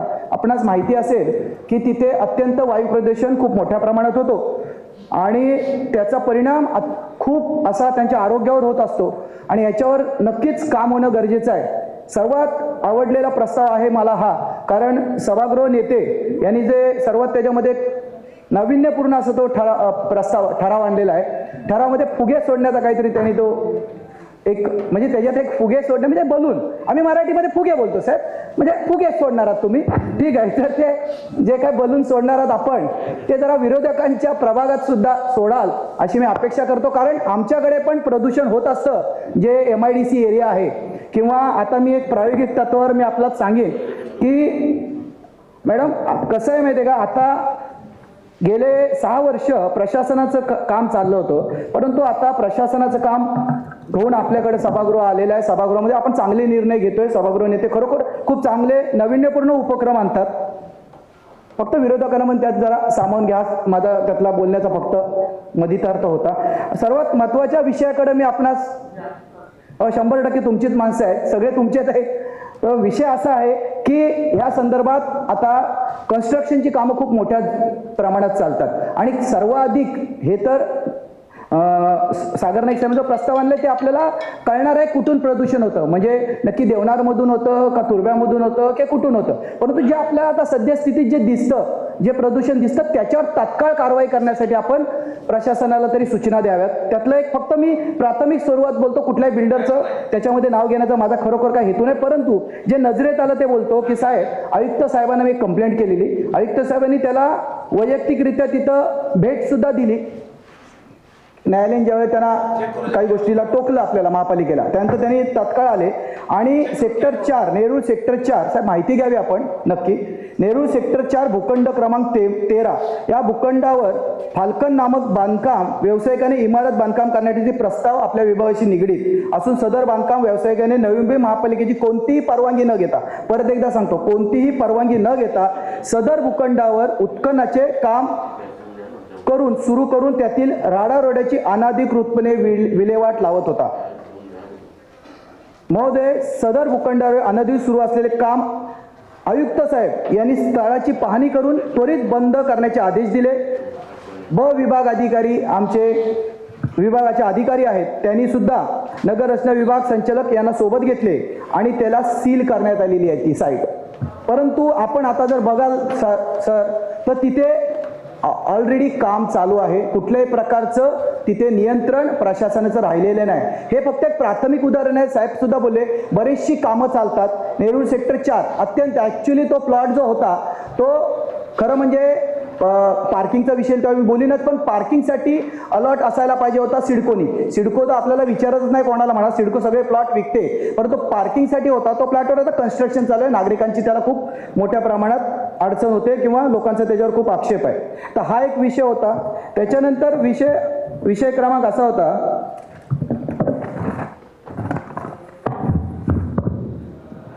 की आपण ज्या बिल्डरांना परवानगी देतो त्या परवानगी देताना की तिथे आपलं जे STP प्लांट आहे त्यातनं TTP प्लांट आपण चालू केले आहे, तिथं ट्रीटमेंट प्लांट, त्याचं जे पाणी आहे ना साहेब त्यांना ते कंपल्सरी घ्यायला आपण केलं पाहिजे. एखादी CC देताना त्यामध्ये कंडिशन टाकली पाहिजे. त्याचा फायदा असा होतो की आपल्या उत्पन्नात नक्कीच भर होईल आणि ते जे पाणी आपण जे ट्रीटमेंट करून जे पाणी घेतो ते पाणी त्याचं अपव्यय होणार नाही आणि त्याच्यामधून सुद्धा आपल्याला उत्पन्न मिळेल. ही एक माझी सूचना या संदर्भात आहे.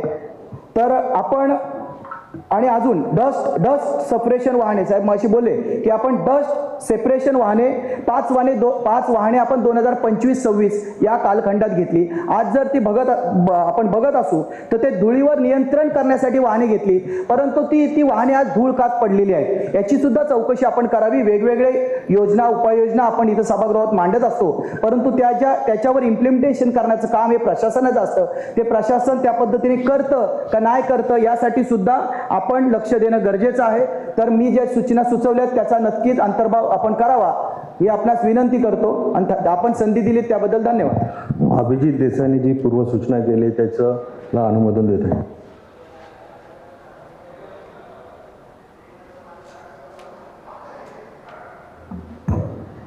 सन्माननीय विशाल ससानी. सन्माननीय महापौर, सन्माननीय उपमहापौर, आयुक्त, सभागृहात नेते, विरोधी पक्ष नेते, सदस्य, पत्रकार वर्ग, प्रेक्षक. माननीय महापौर जो सागरजींनी प्रस्ताव मांडला आहे तो खरंच चांगला आहे, कारण की आमच्या जुईनगर विभागामध्ये ते जास्त प्रमाणात ते आढळलं जातं. तुर्ब्यावरनं जे वाशीला जी खाडी आहे त्या खाडीच्या लगत असणारे जे मँग्रोव्ज आहे त्याच्या बाजूला जास्त भराव झाल्यामुळे पण तो प्रकार आढळण्यात आलेला आहे. त्यानंतर जी खाडी जाते त्या खाडीमध्ये केमिकल सोडलं जातं, त्याचं ते बाष्प होऊन पण ते पण तयार होतं. म्हणजे ह्या सगळ्या गोष्टी होत असताना कुठंतरी कंस्ट्रक्शन चालू आहे, त्या कंस्ट्रक्शनचं डेब्रिज आणून टाकायचं. त्या डेब्रिजचं टाकत असताना ज्या पालिकाच्या ज्या कमिटी तिथं आहेत म्हणजे भरारी पथक असतं याचं, ते कुठंतरी समतोल आहे का त्यांचा. आणि मगाशी नाथसाहेबांनी सांगितलं हात मिळवणी, याचाही कुठंतरी खुलासा झाला पाहिजे की हात मिळवणी म्हणजे काय. म्हणजे अधिकारी कुठंतरी कोणत्या ह्या गोष्टीला म्हणजे नवी मुंबईला भकास करण्याच्या मागे लागले आहेत का, असाही तो प्रश्न निर्माण झालेला आहे. याच्यासाठी ज्या मी गोष्टी सांगतो याच्यामध्ये काही ठिकाणी तर असं झालं आहे की जुईनगरच्या लगत जो शिरोण्यात येणारा नाला आहे त्या नाल्यामध्ये पण काही वेळी रक्ताच्या त्या म्हणजे घाणीचं प्रमाण म्हणजे जे जनावरांचं काय ते अवशेष पण सापडलेले आहेत. त्याच्यावर पण कारवाई त्यावेळी विभाग अधिकाऱ्यांनी केली नाही. म्हणजे कोविडच्या दरम्यान ती झालेली घटना. या सगळ्या गोष्टीला कोण कारणीभूत राहते. आणि जो मुंबईवरनं येणारा म्हणजे जुईनगरमधून तो वरती जो भाग येतो, जो मुंबईला जो गोवंडी त्या भागला जे कचऱ्याचं डेब्रिज आहे तिथं जे धूर निर्माण होतो, तो धुराचं पण प्रमाण आपल्या या साईडला येत असतं. याच्यावर कुठंतरी तोडगा निघाला पाहिजे. आणि तोडगा निघत असताना लातूरमध्ये एक कंपनी आहे, त्या कंपनीने सकाळचे म्हणजे पहाटे 4 ते 6 वाजेपर्यंत फॉगिंग मशीन म्हणजे केलेली आहे. म्हणजे जे आपण कोविडमध्ये जे फवारे मारायचे तशी ती फॉगिंग मशीन आहे. म्हणजे ते धुराचं प्रमाण म्हणजे जे वाळू किंवा काय माती याचं जे प्रमाण आहे ते थांबवण्याचं त्या फॉगिंग मशीनने ते केलं जातं. आमच्या इथं गणेश मैदान आहे साहेब, खरं त्या गणेश मैदानाला या, अशी ती मातीची धुळे की जे घरामध्ये जाते. आणि अधिकाऱ्यांना सांगितलं होतं, अधिकारी कधी काही लोकांच्या हट्टापायी ते कामही करत नाही. म्हणजे त्या धुळीपासून पण कुठंतरी ते अडचणीचे म्हणजे गोष्ट तयार होते. ह्या सर्व गोष्टीचं गांभीर्य पण घेतणं गरजेचं आहे. कारण की आपण बघितले 3 दिवस आपण जे विषय मांडतात त्याच्यावर चर्चा होते आणि जी चर्चा होत असताना त्याच्यावर काहीतरी मार्ग निघाला पाहिजे. कुठं फक्त बोलायचं म्हणून कुठंतरी साहेबांचा आशीर्वाद भेटला पाहिजे म्हणून चाललेली चर्चा न होता त्या चर्चेला कुठंतरी चांगलं गांभीर्य घेऊन त्या गोष्टीचं महत्त्व ठेवलं पाहिजे. आणि ते महत्त्व घेत असताना आता समजा मी काहीतरी बोललो म्हणून ससाने काहीतरी वार्डातला बोलला म्हणून कोणीतरी उठायचं आणि ससाने काहीतरी बोलते म्हणून बोलायचं म्हणून बोललं नाही पाहिजे. त्याचं गांभीर्य घेतलं पाहिजे. आम्ही मागील 5 वर्ष सभागृहात होत असताना त्यावेळी सुतार साहेब होते, सुधाकर साहेब होते, ते महापौर होते, सभागृह नेते होते, त्यावेळी चौगुले साहेब विरोधी पक्षनेते होते. शिकाय भेटलं. आता ह्यावेळी अजून चांगलं काहीतरी शिकाय भेटन अशी अपेक्षा धरून आम्ही या 2 महिन्यात तेच बघतोय. त्यामुळं कुठंतरी एक ह्या गोष्टीला वास्तवता फुटते तर ती चांगल्या प्रकारे झाली पाहिजे. विरोधाला विरोध झालाच पाहिजे आणि चांगल्या गोष्टीला सहकार्य झालं पाहिजे. ही भूमिका घेऊन पक्षाच्या आम्ही तर मांडत असतो. पण ह्याच्यामध्ये कुठंतरी वेगळ्या पद्धतीने त्याचा कोणी अर्थ काढू नका किंवा त्या गोष्टीला करत असताना खरंच ही गोष्ट महत्त्वाची. आज जुईनगरमध्ये तुम्ही बघा, छोटंसं नोडे सांडपाड्यामधून पाणी जुईनगरच्या मार्फत जाते, शिरोण्यामधलं पाणी जुईनगरच्या मार्फत जाते. आणि जे पाणी जाते त्याचं आज त्या नाल्याचं तिथं बाष्पभवन सकाळी साहेब तुम्ही स्वतः व्हिजिट करा आणि तिकडची परिस्थिती बघा की जे वादवा आहे वादवाचं वरचं सगळं झाकलं जातं. एवढ्या प्रमाणात जर तिथं प्रदूषण होतंय याला जिम्मेदार कोण. आणि हे जर तुम्ही बघत असाल सर, ही तुम्ही जी आणली पॉलिसी याच्या आधी पॉलिसी नव्हती का, मग प्रशासन काय करत होतं. म्हणजे प्रशासन कुठंतरी साहेबांनी सांगितलं की हात मिळवणी, याचा काहीतरी अर्थ आम्हाला कळला पाहिजे. कारण सभागृहात ते मी पाहिलं त्या पुस्तकात हात मिळवणी हा शब्दचा अर्थ नाही भेटला मला, नाही तर तो मी शब्द घेऊन बोललो असतो. याच्यावर प्रशासनाने खुलासा करावा पाहिजे. आणि संबंधित तिथं विभाग अधिकारी आहेत, एवढ्या मोठ्या प्रमाणात तिथं डेब्रिज टाकले गेले, त्याच्यावर काय करण्यात आलं, ह्या सगळ्या गोष्टीचा कुठंतरी निष्कर्ष निघाला पाहिजे. आता डेब्रिज हा विषय नाही आहे, पण त्याच्यामुळे जे समुद्राचं म्हणजे खाडीचं वाशीच्या खाडीचं जे पाणी येतं जातं त्याच्यामध्ये ते जे प्रमाण पाहिजे ते प्रमाण झालेलं नाही आहे. आणि सोसायटीच्या ज्या टॅरेसच्या आहेत तिथं सगळं धुकीकरण म्हणजे तुम्ही बोलले की जे लॅम्पला बघितल्यानंतर सगळं बाष्प दिसतं, ती बाष्प नाही आहे, ती प्रदूषण आहे. याच्यावर कुठंतरी योग्य पद्धतीने तोडगा काढला पाहिजे. आणि आपण जो हा सभागृहात विषय आणला याच्यासाठी आपलं मनापासून उद्धव बाळासाहेब ठाकरे पक्षाच्या वतीने आपलं स्वागत करीत आहे. सन्माननीय अंकुश कदमजी. सन्माननीय महापौर महोदया, सन्माननीय आयुक्त साहेब, सन्माननीय सभागृह, सन्माननीय पत्रकार बांधव आणि प्रेक्षक गॅलरीमधले सन्माननीय प्रेक्षक, हा 14 नंबरचा जो ठराव आणलेला आहे सन्माननीय सभागृह नेत्यांनी, तो सभागृह नेत्यांचं अतिशय मनापासून मी या अभिनंदन करतो. कारण हा लोकांच्या जीवाशी आणि सर्वसामान्य जनतेच्या आरोग्याशी निगडीत असणारा प्रश्न आहे. आणि खरोखरच आपण नवी मुंबई शहर जे बोलतो की अतिशय सुसज्ज असं शहर आहे, पण या शहरामध्ये वास्तविक पाहता सन्माननीय सभागृह नेते मला वाटतं आमच्याच प्रभागात राहतात. बरं. आणि अशी परिस्थिती आहे की 100 मीटरच्या अंतरावरती सभागृह नेते उभे असतील आणि मी इकडे असेल तर 11च्या नंतर तिकडं ते दिसणार नाहीत, इतकी भयंकर परिस्थिती आहे. आणि अशा पद्धतीनं पाहिलं तर बाजूला MIDC आहे. 11च्या नंतर मी अतिशय तुम्हाला हा गंभीर प्रश्न आहे की 11च्या नंतर हे सभागृहातले सगळे सदस्य घेऊन जाऊया आपण तिकडं. महापौर महोदय आपण यावं. इतकी वाईट परिस्थिती आहे की 11च्या नंतर माणूस समोरचा दिसत नाही, इतकी भयंकर परिस्थिती आहे. आणि आपण अशा शहरामध्ये वास्तव्य करतोय. आरोग्याचे इतके गंभीर प्रश्न आहेत. डॉक्टरांचा धंदा प्रचंड मोठ्या प्रमाणात चालू आहे त्याच्यामुळं. आणि नाही, परंतु याच्यावरती उपाययोजना झाली पाहिजे. डॉक्टर महोदय अतिशय चांगलं काम करतात, त्यांच्याबद्दल दुमत नाही आहे, पण अतिशय चांगलं काम झालं पाहिजे. मुद्दा चांगला आहे. त्यांनी आत्ता मुद्दा मांडला की मूळ शोधणं गरजेचं आहे की देवनारवरून येत आहे, मुलुंडवर येत आहे, तळोजामधून येतोय दूर, की आपल्या आजूबाजूच्या कुठल्या शहरामधून येतोय का. आणि त्याच्यासाठी उपाययोजना करत असताना माझी एक महापौर महोदय या ठिकाणी विनंती आहे की याच्या संदर्भात एक कमिटी नेमणं गरजेचं आहे. आणि त्या कमिटीच्या माध्यमातून आपण प्रदूषण महामंडळ असू द्या, राज्य शासन असू द्या, यांच्याकडे पाठपुरावा कायम मोठ्या प्रमाणात करणं गरजेचं आहे.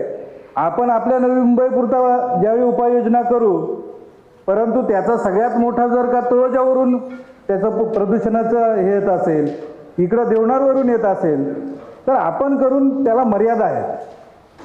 मग असं असताना याचा पाठपुरावा करायचा असेल तर सर्वांनी मिळून एक आपली सन्माननीय सदस्यांची कमिटी नेमून त्याचा कायमस्वरूपीचा, म्हणजे आता मला वाटतंय इतापे साहेब असतील, सगळेच म्हणले की याचा पाठपुरावा होत नाही. आपण उपाययोजना करतो. आताच मला वाटतं विशालजी पण म्हणले, देसाई साहेब म्हणले की त्या गाड्या आणून ठेवल्यात आपण, पण त्या गाड्याच जर का धूळ खात असतील तर करायचं काय.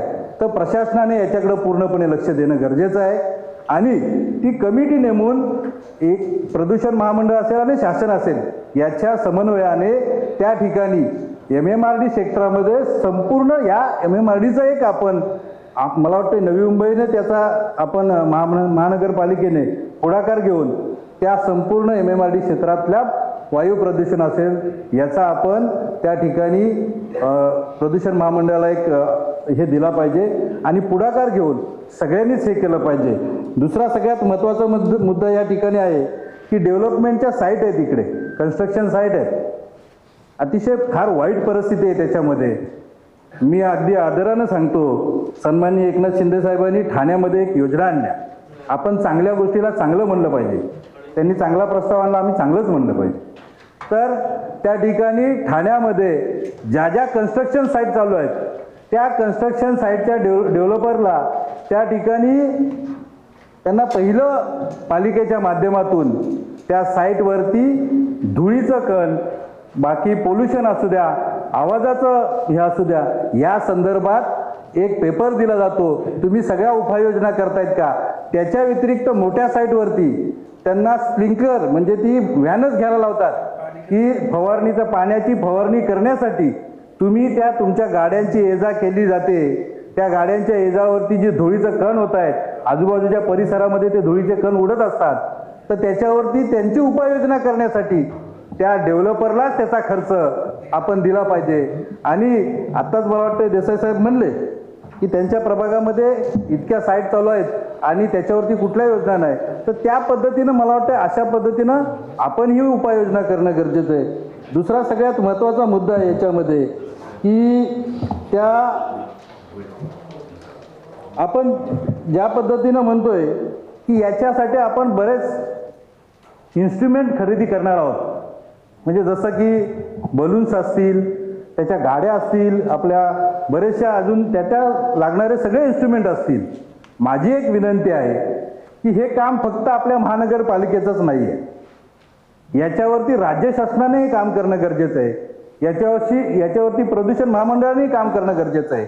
आणि याचा समन्वय साधून आपण मला वाटतं प्रदूषण महामंडळाकडून, राज्य शासनाकडून याच्यासाठी लागणारी साधनं ही मोठ्या प्रमाणात राज्य शासनाकडून पण घेणं गरजेचं आहे. आणि हा सामूहिक पद्धतीनं हा अतिशय संवेदनशील विषयावरती आपण सगळ्यांनी काम करणं गरजेचं आहे. राज्य शासनाकडून आपल्याला मोठ्या प्रमाणात निधी भेटू शकतो याच्याबद्दल. कारण मला वाटतं आपलं शहर जर का दुसऱ्या नंबरला असेल, तिसऱ्या चौथ्या नंबरला असेल, मला वाटतं आता मी कुठंतरी वाचताना आलं की चौथ्या नंबरला आपलं शहर प्रदूषणामध्ये आलेलं आहे.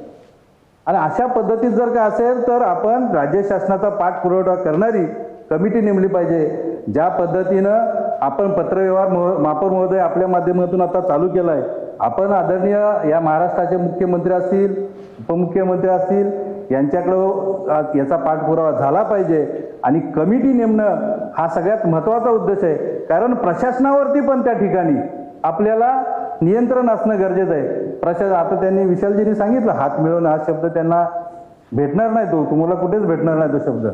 त्यामुळं त्यासाठी आपल्याला प्रशासनावरती कंट्रोल ठेवण्यासाठी एका कमिटीच्या माध्यमातून काम करावं अशी मी विनंती करतो. आणि अतिशय संवेदनशील हा विषय आहे, याच्यावरती कुठलंही राजकारण न करता आपण अतिशय चांगल्या पद्धतीनं याच्या उपाययोजना कराव्या अशी विनंती करतो. धन्यवाद. सन्माननीय सदस्य शिवाजी खोपडेजी.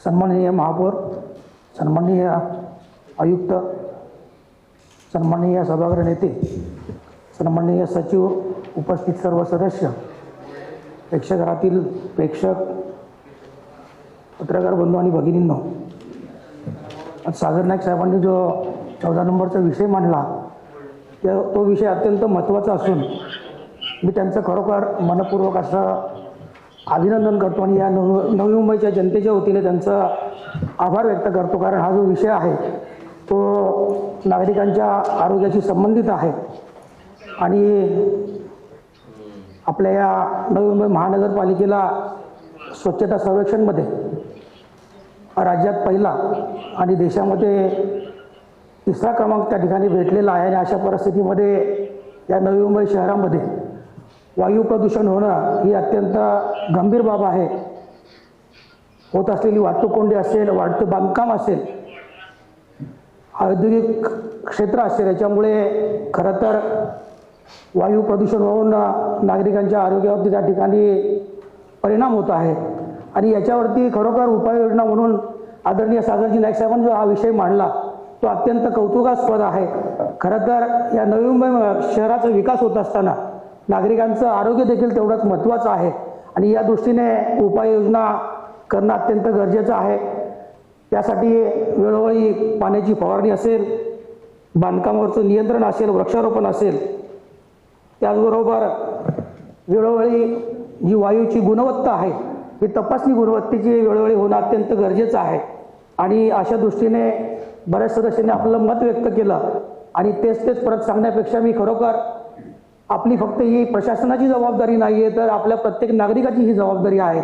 त्याच्यामुळे ज्या नागरिकांनी आपल्याला त्या ठिकाणी या सभागृहामध्ये पाठवलेलं आहे त्या 111 सदस्यांची जबाबदारी त्या ठिकाणी आणि आपले काही आमचे सहकारी आहेत, स्वीकृत सदस्य असतील, त्या सर्वांची आपली जबाबदारी आहे की जेणेकरून या शहरामध्ये वायू प्रदूषण होणार नाही आणि त्याच्यावरती उपाययोजना करण्यासाठी सागर नाईक साहेबांनी जो ठराव मांडलेला आहे त्या ठरावासाठी आपण सर्वांनी खऱ्या अर्थानं इथं बोलण्यापेक्षा प्रत्यक्ष कृतीमध्ये त्या ठिकाणी आपण प्रत्येक आपल्या विभागामध्ये काम करणं तितकंच गरजेचं आहे. मी खरोखर सागर नाईक साहेबांना धन्यवाद देतो आणि या ठिकाणी मला बोलण्याची संधी दिली त्याबद्दल महापौरमध्ये आपला आभार व्यक्त करतो आणि थांबतो. धन्यवाद. सन्माननीय सदस्य वैष्णवी नाईक. महापौर महोदया, आयुक्त सर, जमलेले सगळे सदस्य, पत्रकार आणि प्रेक्षक बंधू, प्रभागामध्ये फिरत असताना सगळ्यात आधी तर आम्हाला पहिल्यांदा कुठली समस्या समोर येत असेल तर हीच की आपल्या इथे खूप प्रदूषणाचा त्रास होतो आणि सगळ्यात आधी तुम्ही ही समस्या दूर करा. मला वाटतं हा फक्त आमच्या प्रभागापुरता मर्यादित नसून पूर्ण नवी मुंबईचा प्रश्न आहे आणि सगळ्यांनाच या प्रदूषणाचा त्रास होतो. सकाळी मॉर्निंग वॉकला निघणारे जे म्हणजे माझ्या प्रभागातच नाही तर मला वाटतं पूर्ण सगळ्या आपल्या शहरामध्ये सगळे मॉर्निंग वॉकला जेव्हा निघतात तेव्हा असं वाटतं की आपण महाबळेश्वरला आलोय, पण ते धुकं नसून ते धुराचा आणि प्रदूषणाचा त्रास आहे. आणि मला वाटतं याच्यावरती ही उपाययोजना खरी कारण हा आजचा निर्माण झालेला प्रश्न नाहीये, हा खूप वर्षापासून आणि खूप दिवसापासूनचा त्रास आहे आणि याच्यावर खरं तर तुम्ही आधी उपाययोजना करायला हवी होती. त्याचा आम्हाला आता त्रास होतोय. तर मी आमचे सभागृह नेते सागरजी नाईक यांचा आभार मानेन की त्यांनी हा ठराव या सभागृहामध्ये आणलाय आणि त्याचं पूर्ण डिटेल विश्लेषण त्यांनी केले की प्रत्येक जर आपण पूर्ण पॉईंट वाचले तर त्यांनी सगळ्या छोट्या छोट्या गोष्टी त्यात नमूद केलेत आणि त्याच्यानंतर काय उपाययोजना करायच्या त्या सुद्धा त्यांनी मांडलेत. तर मला वाटतं की हा ठरावाची अंमलबजावणी ही लवकरात लवकर व्हावी जेणेकरून आपल्या नवी मुंबई शहराला वायू प्रदूषणापासून मुक्तता मिळेल आणि हा सगळ्यांचाच त्रास आहे. कोणी आम्ही एकटं जण इथे श्वास घेत नाही, आपण सगळेजण श्वास एकाच त्याच हवेत घेतोय. त्यामुळे हा नागरिकांचा पण प्रश्न आहे आणि आपल्या सगळ्यांचा पण प्रश्न आहे. त्यामुळे हा प्रश्नाची लवकरात लवकर अंमलबजावणी व्हावी आणि ही प्रत्यक्षात व्हावी याची अपेक्षा करते आणि मला बोलायला दिलं त्याबद्दल धन्यवाद. सन्माननीय सदस्य भाऊ भापकरजी.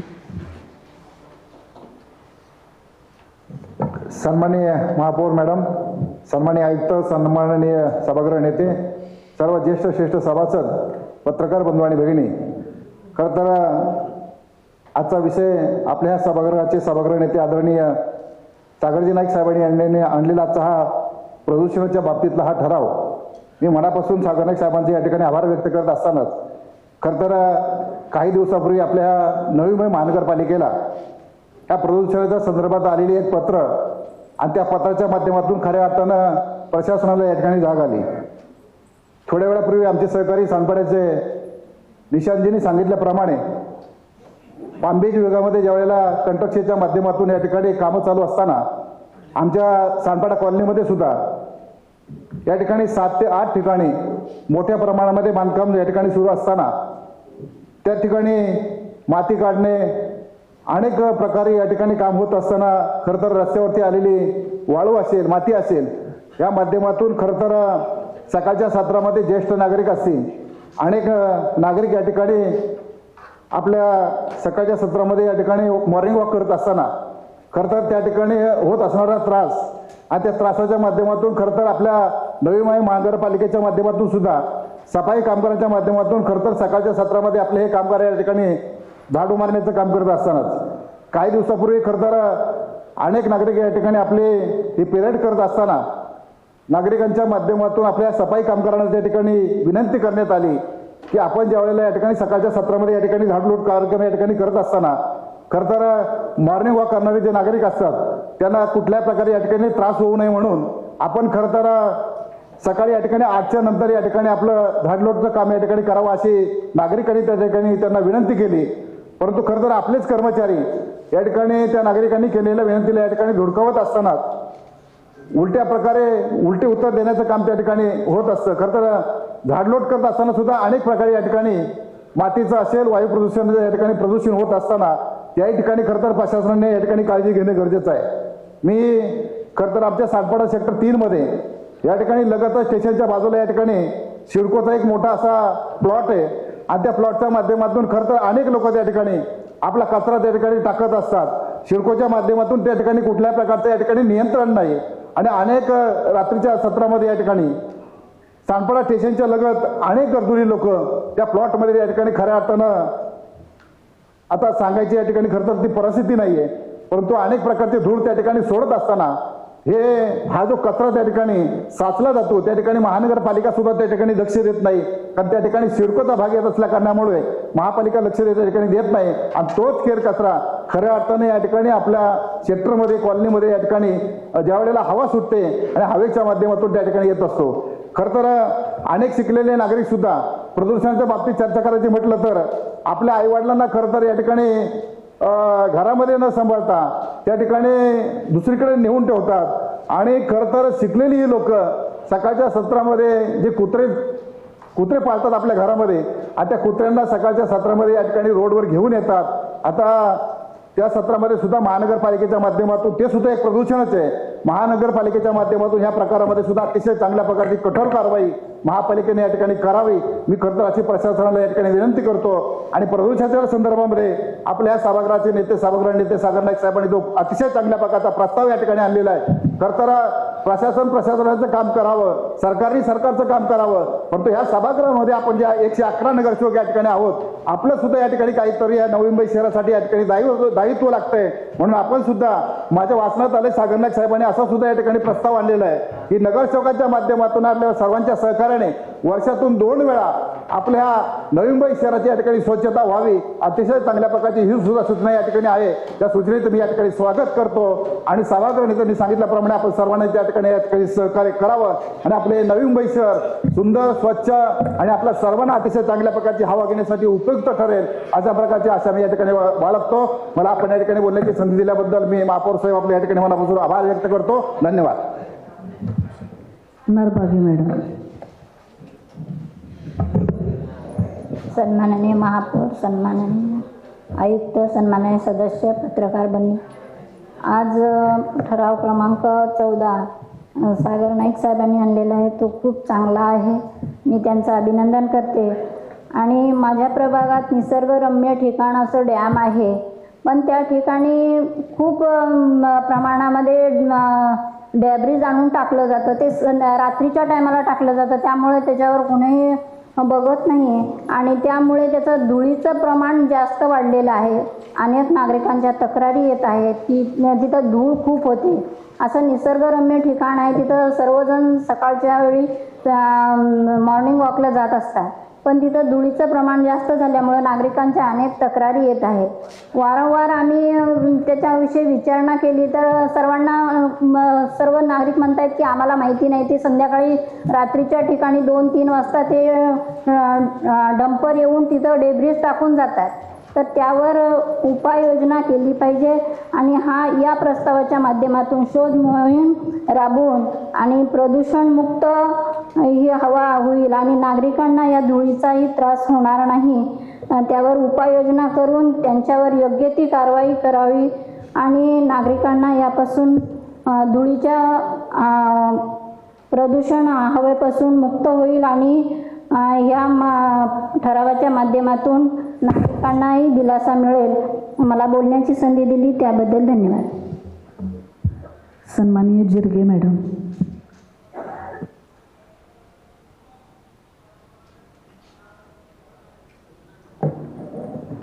सन्माननीय महापौर, सन्माननीय उपमहापौर साहेब, सन्माननीय आयुक्त साहेब, सन्माननीय सचिव साहेब, सन्माननीय सभागृहातील सभागृह नेते सागरजी नाईक साहेब, सन्माननीय सदस्य, सन्माननीय पत्रकार बंधू, प्रेक्षक गृहातील प्रेक्षक वर्ग, आज पोल्युशन कंट्रोल हा जो विषय आपण सभागृहात सागरजी नाईक साहेबांनी मांडलेला आहे त्याच्याबद्दल मला बोलायचं आहे की हा एवढा महत्त्वाचा विषय आहे की सुप्रीम कोर्टाने ह्याला फंडामेंटल राईटमध्ये इन्क्लूड केलेला आहे, जे की म्हणतं की फ्रेश इन्व्हायरमेंट हा आपल्या सगळ्यांचा मूलभूत अधिकार आहे, तो सगळ्यांना मिळायलाच पाहिजे. The right to life include living with human dignity in pollution free environment. Directive principle article 48A direct the state to protect and improve the environment and safeguard forest wildlife. असा हा महत्त्वाचा विषय आहे मला याच्यामध्ये एक सूचना मांडायची आहे मॅडम की हे जे पोल्युशन आहे हे मॅनमेड जास्त आहे. म्हणजे 20% जरी नैसर्गिक असलं, धूळ म्हणा, कचऱ्याचं बाकी सगळं इतर 20% जरी नॅचरल असलं तर 80% हे मॅनमेड प्रदूषण आहे. तर जे कारखान्यातून विविध क्षेत्रातून मनुष्यच निर्माण करत आहे. यावर कंट्रोल आणला तर आपण म्हणजे खूप काही साध्य करू शकू. तसेच आपल्याकडे जागा भरपूर आहे. जर आपण त्यावर जास्तीत जास्त पिंपळाची झाडेच का की कार्बन डायऑक्साईड शोषून घ्यायला पिंपळाचं झाड हे खूप मोठी कामगिरी बजावतं. त्यामुळे जिथे मोकळी जागा भेटेल तिथे आपण पिंपळाचं झाडे लावले पाहिजे. तसेच आपल्याकडे डोंगर पण आहे आपल्या नवी मुंबईच्या आजूबाजूला. तिथे पण ते म्हणजे आता जास्त तिथे झाडे दिसत नाहीत, अशी सुकलेली झाडे वगैरेच आपल्याला बघायला मिळतात. तर तिथं पण झाडांचं लागवड झाली पाहिजे. नुसती लागवडच नाही तर त्यांची जतन पण झाली पाहिजे. आपण निसर्गाशी समतोल राखून जर राहिलो तरच आपण पुढे म्हणजे जगू शकू असं मला वाटतं. कारण की फार तर आपण निसर्गाच्या विरुद्ध जाऊन जास्त प्रगती करू शकणार नाही. मग आपल्याला विविध रोगांना किंवा विविध समस्यांना तोंड द्यावे लागेल. आपण नवी मुंबई मध्ये ह्या उपाययोजना लवकरात लवकर आणल्या आहे. त्यामुळे आपण आपल्या नवी मुंबईला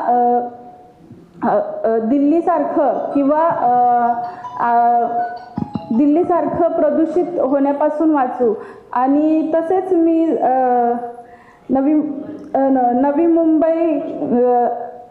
नवी मुंबईच्या नागरिकांतर्फे सागर नाईक साहेबांचे तसेच मोठ्या साहेबांचे आभार मानते की त्यांनी हा प्रस्ताव मांडला. थँक्यू.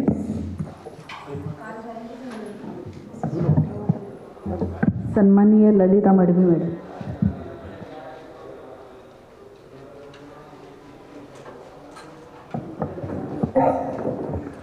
ठराव क्रमांक 14 बोलत असताना या ठिकाणी सन्माननीय महापौर, सन्माननीय उपमहापौर, सन्माननीय सभागृह नेते, सन्माननीय आयुक्त आपल्या निदर्शनास आणू इच्छिते की घनसोली आणि बाजूच्या परिसरातील मोठ्या प्रमाणावर रात्रीच्या वेळी उग्र वास येत असतो. सखोल माहिती घेतली असते समजते की कांजूरमार्ग मुंबई येथील जे डम्पिंग ग्राउंड आहे त्या डम्पिंग ग्राउंडमधून अतिशय विषारी असे वायू दुर्गंधी त्या ठिकाणावरून बाहेर पडते. परिसरातील नागरिकांना रात्रीच्या वेळेस आपली खिडकी देखील उघडी ठेवता येत नाही, एवढा त्रास या ठिकाणी होतो. बरोबर परिसरात बाहेर पडणारे लोक यांनाही असा असह्य आणि उग्र वास येतो. परिसरातील नागरिकांनी खूप मोठ्या प्रमाणावर तक्रारी आमच्याकडेही केल्या आणि प्रशासनाकडेही केलेल्या आहे. परंतु रोजचाच या वायू प्रदूषणाच्या त्रासाला परिसरातील जनतेला सामोरे जावे लागत आहे. तरी लवकरात लवकर महानगरपालिका व महाराष्ट्र प्रशासन या प्रदूषणाकडे काय तोडगा काढत आहेत या बाबतीत बैठक लावावी वर परिसरातील नागरिकांना या वायू प्रदूषणातून मुक्त करावे. तसेच घनसोली परिसरामध्ये स्थानिक बिल्डर लोकांचे सिडको परिसरामध्ये हाय राईज बिल्डिंगचे काम सुरू असताना बऱ्याच ठिकाणी नियमाचे उल्लंघन होत आहे. केल्यामुळे बांधकामांचे धुलीमध्ये परिसरामध्ये प्रसारण होत आहे. रात्री 10 नंतर देखील परिसरामध्ये काम सुरू असते. त्यामुळे देखील नागरिकांना ध्वनी व वायू प्रदूषणामध्ये हा त्रास होत असतो. घनसोली परिसरामध्ये मोठे मोठे रस्ते आहेत, त्या रस्त्यांच्या कडेला मोठ्या प्रमाणावर धूळ जमा होत आहे. त्यामुळे देखील परिसरामध्ये धुलीचे साम्राज्य पसरले आहे. अनेक ठिकाणी खोकला, दमा, फुफ्फुसाचे आजार त्रास आहेत. तरी देखील प्रशासनाने हा विचार करावा. महोदय, कांजूर मार्गवरील डम्पिंग ग्राउंडचा विषारी वायूचा त्रास हा घनसोली, ऐरोली, कोपरखरे परिसरात जात असताना देखील नवी मुंबई परिसरातील नागरिकांना या विषारी वायू प्रदूषणापासून मुक्त करा. आणि ठाणे, बेलापूर, राबाडे, MIDC मधून देखील रात्रीच्या वेळी विषारी वायू तसे नाल्यामधून विषारी केमिकल सोडले जात असतात. त्यामुळे देखील परिसरातील नागरिकांना वायू प्रदूषणामुळे जलप्रदूषणाचा सुद्धा हा त्रास सहन करावा लागतो. तरी देखील प्रशासनाने याकडेही लक्ष द्यावे व सभागृहाने मी सभागृहाला हे निदर्शनास आणू इच्छिते. तसेच आपण जर हा जो वायू प्रदूषणामुळे होणारा त्रास याच्यावर जर सखोल अभ्यास केला तर असं नाही आहे की हा त्रास कमी होऊ शकत नाही. बऱ्याच ठिकाणी आपली अशा जागा उपलब्ध आहेत आणि जास्तीत जास्त झाडे लावली आणि इतर उपाययोजना आपण करणार आहोत. त्यासोबत वनस्पती झाडे जास्तीत जास्त लावली गेली तर ह्यामध्ये सुद्धा वायू प्रदूषणाचा आपल्याला आटोक्यात आणता येतं. शिवाय काही ठिकाणी जे बांधकामं चालू असतात, सिडको म्हणा किंवा इतर ठिकाणी म्हणा, जी माझ्याच परिसरामध्ये प्लॉट नंबर आमचा डीमार्ट आहे त्याच्याच बाजूला बऱ्याच प्रमाणावर वृक्ष लावलेली होती. ज्या बिल्डरांनी तो प्लॉट घेतला जवळजवळ मी निदर्शनास आणू इच्छिते की 300 झाडांची कत्तल केलेली आहे. 300 झाडं बांधकामासाठी निव्वळ काढली जातात. जर एक झाड आपल्याला पालिकेकडून काढावयाचे असले किंवा जर फांदी तोडावयाची असली तर आपण त्याचं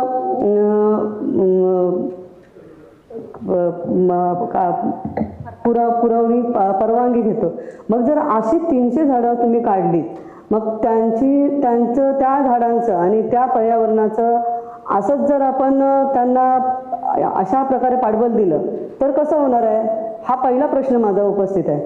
अशा लोकांवर कडक कारवाई व्हायला नको आहे का?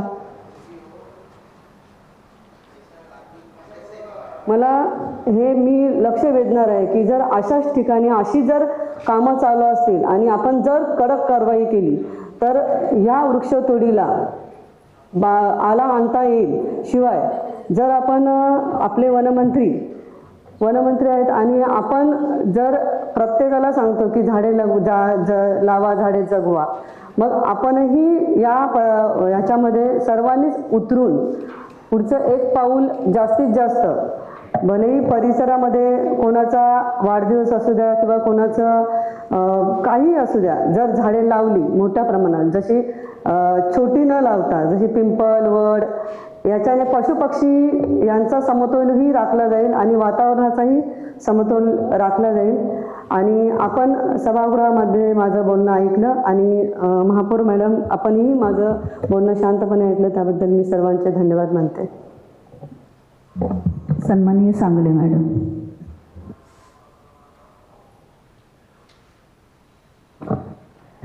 सन्माननीय महापौर मॅडम, सन्माननीय आयुक्त साहेब, सन्माननीय अधिकारी वर्ग, सन्माननीय सभागृह सदस्य, प्रेक्षक गॅलरीतील प्रेक्षक वर्ग आणि पत्रकार बंधू, सन्माननीय सभागृह नेत्यांनी जो ठराव आणलेला आहे तो अगदी स्वागतार्ह आहे.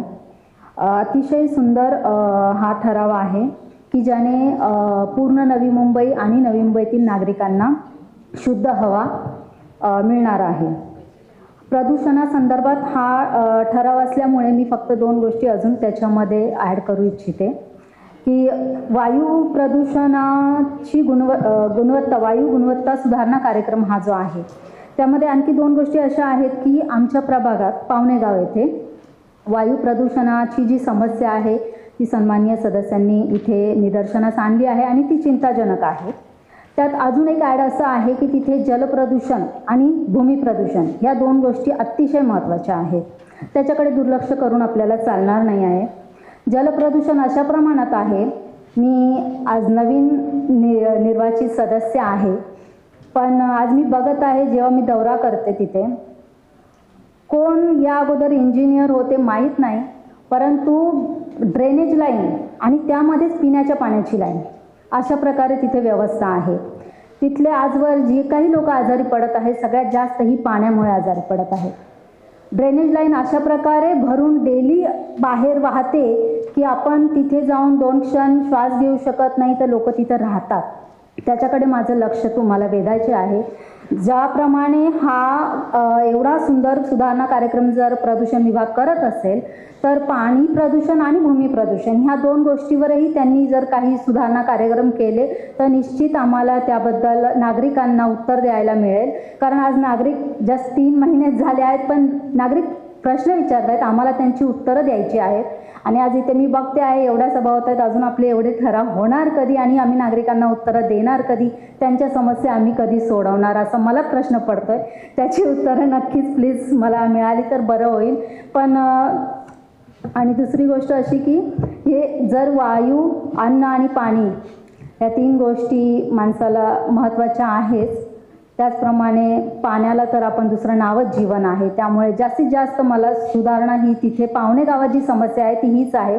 आणि 14 गावाचाही मी दौरा केला तर तिथे सन्माननीय सदस्यांनी सांगितल्याप्रमाणे अतिशय वायू प्रदूषण आहे. कंपन्या असो काय असो, आम्ही ज्या ठिकाणी जात होतो तिथे फक्त धूळ आणि धूळच आम्हाला दिसत होती. त्याकडे मी लक्ष वेधू इच्छिते आणि ह्या 2 सूचना माझ्या त्याच्यामध्ये नक्कीच ॲड कराव्यात अशी माझी विनंती आहे तुम्हाला. थँक्यू. धन्यवाद मॅम.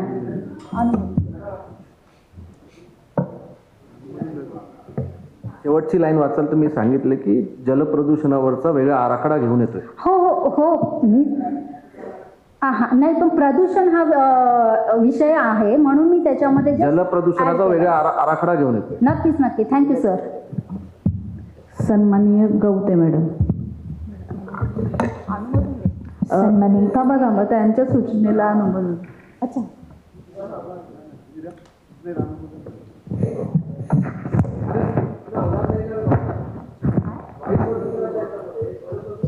शेवटच्या ओळीमध्ये लिहिलंय की जलप्रदूषणासाठी वेगळा आराखडा येणार आहे. त्याच्यामुळे तुमची ही वायू प्रदूषणाबाबत आहे, जलप्रदूषणाचा वेगळा प्रश्न आहे, तेव्हा बोला. सन्माननीय महापौर महोदय, सन्माननीय आयुक्त साहेब, सन्माननीय सभागृह, सन्माननीय सर्व अधिकारी आणि पत्रकार बंधू, प्रेक्षकगृहातले प्रेक्षक. सन्माननीय महापौर मॅडम, सर्वप्रथम मला हा विचार पडला आहे की सभागृह नेत्यांचं रोज अभिनंदन करावं लागतंय. म्हणजे कालही केलं, त्याच्या आधीही केलं, सकाळी काल पण केलं, संध्याकाळी पण केलं आणि आत्ताही करायचं आहे.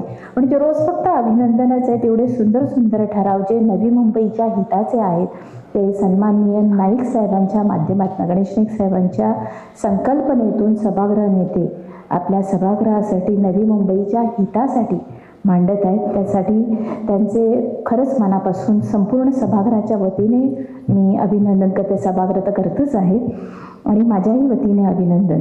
यामध्ये फार सुंदर संकल्पना आहे की 0 उघडी माती धोरण लिहिलेलं आहे याच्यामध्ये की हे धोरण आहे आणि त्यानुसार 18 महिन्याचा हा प्रोग्राम चालणार आहे. आणि 18 महिन्यामध्ये आपण सगळं नवी मुंबई जे आहे, रोड असेल किंवा काय असेल, जास्तीत जास्त प्रमाणात धूळ माती ही कशी क्लिअर करता येईल याचं धोरण आपण आखून ते अवलंबणार आहोत आणि त्याच्यामध्ये ते आपण 0 करण्याचा विचार करणार आहोत. आपल्याकडे स्वीपिंग मशीन आहेत पण त्या फार कमी आहेत. ही माझी एक सूचना म्हणू शकता किंवा एक अर्ज म्हणू शकता आपण आहे की स्वीपिंग व्हेकल्स आहेत ते आपल्याकडे फार कमी आहेत. सकाळी येतात आपल्याकडे, थोडा वेळ ती अशी हळूहळू रस्त्याने जाते, रस्त्याच्या अगदी ते डिवायडर असतात त्याच्या किनाऱ्याहून ती गाडी पाणी मारते, कचरा काढते आणि पुढे सरकते. नाईक साहेबांच्या संकल्पनेतनं ह्या व्हेकल आणल्या त्यावेळेला विरोध झाला होता. ही जाते परंतु त्याने पूर्ण रस्ता क्लीन होत नाही. म्हणजे आपल्याकडे त्या व्हेकल्स आहेत त्या कमी पडतात आहेत. त्याची पुरवठा त्या व्हेकल्स ह्या जास्त प्रमाणात नवी मुंबईत आणल्या पाहिजेत. कारण प्रत्येक ठिकाणी, आता मी माझ्या दिवा प्रभागातलं सांगायचं झालं तर जेव्हा पाऊस पडतो ना मॅडम, तेव्हा या धुळीचा आम्हाला झोपडपट्टी प्रभागातल्या लोकांना फार त्रास होतो. कारण आपण मोठे नाले जे आहेत सुरुवातीला डिसल्टिंग व्हायचे, संपूर्णपणे नाला हा क्लीन व्हायचा.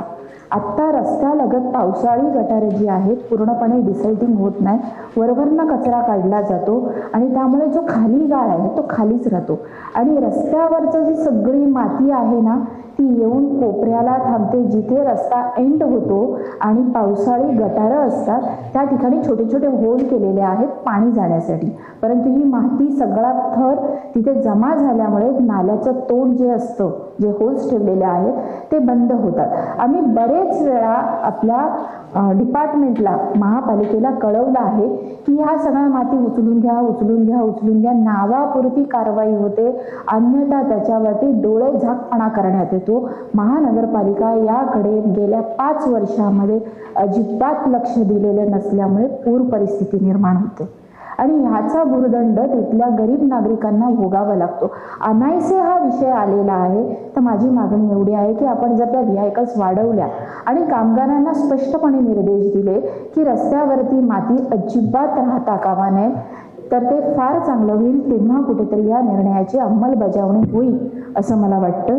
दुसरी महत्त्वाची गोष्ट अशी आहे की आमचा दिघा जो प्रभाग आहे तो MIDC क्षेत्र आहे. MIDC मध्ये आता मोठ्या प्रमाणात, पहिल्यापासूनच मोठ्या प्रमाणात कंपन्या आहेत आणि त्या कंपन्यांमध्ये कामगार जे लागतात त्यांच्या वसाहती या आजूबाजूला तयार झालेल्या आहेत. परंतु ह्या वसाहतीमुळे मध्ये राहणाऱ्या नागरिकांना आता काय झालंय की जुन्या कंपन्या बंद झाल्यात, नवीन कंपन्यांचं कन्स्ट्रक्शन होत आहे आणि कन्स्ट्रक्शनमुळे तिथे कुठलेही रूल्स बायलॉज पाळले जात नाही. म्हणजे कन्स्ट्रक्शन करायचं तर कधीही सकाळी उठतात, त्यांच्या मशिनरी चालू होतात आणि तुम्ही बघाल तर फक्त दिघ्यामध्ये धूळ धूळ धूळ, रस्त्यावरही धूळ, हवेतही धूळ, घरातही धूळ. तुम्ही जिथे बघाल तिथे फक्त धुळीचं साम्राज्य आहे. माझं घर जे आहे त्या माझ्या घराच्या समोर बरोबर एक हॉटेल बनतंय. तो दिवस रात्र ठाक ठाक ठाक आवाज करत असतो, त्याचं काम दिवसभर चालू असतं, धूळ उडत असतील.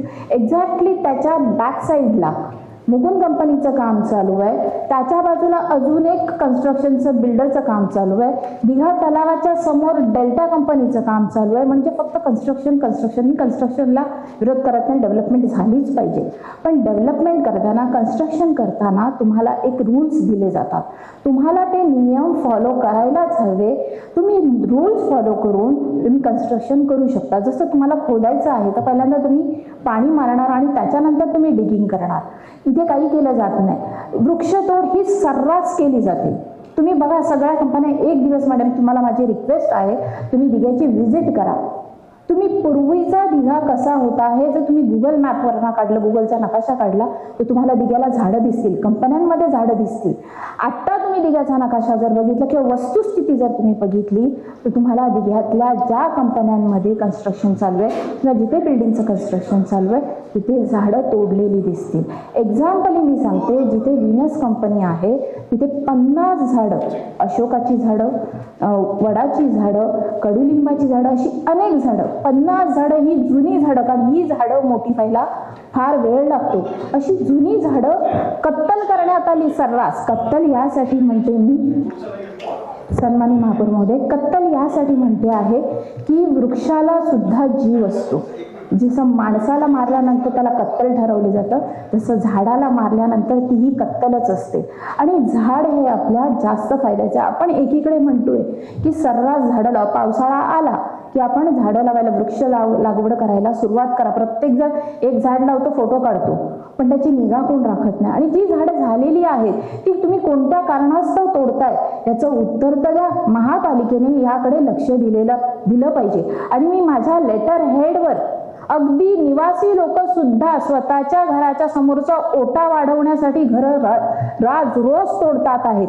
तर ह्या गोष्टीकडे लक्ष देण्यात यावं, कारण हा देखील यातला महत्त्वाचा मुद्दा आहे. तुम्हाला जर वायू प्रदूषण कमी करायचं असेल तर झाडं असणं ही फार गरजेची गोष्ट आहे.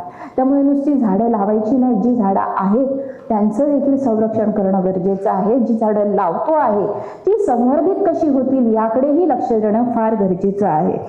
स्वीपिंग क्लिनिंग सगळं व्यवस्थित झालं पाहिजे मॅडम.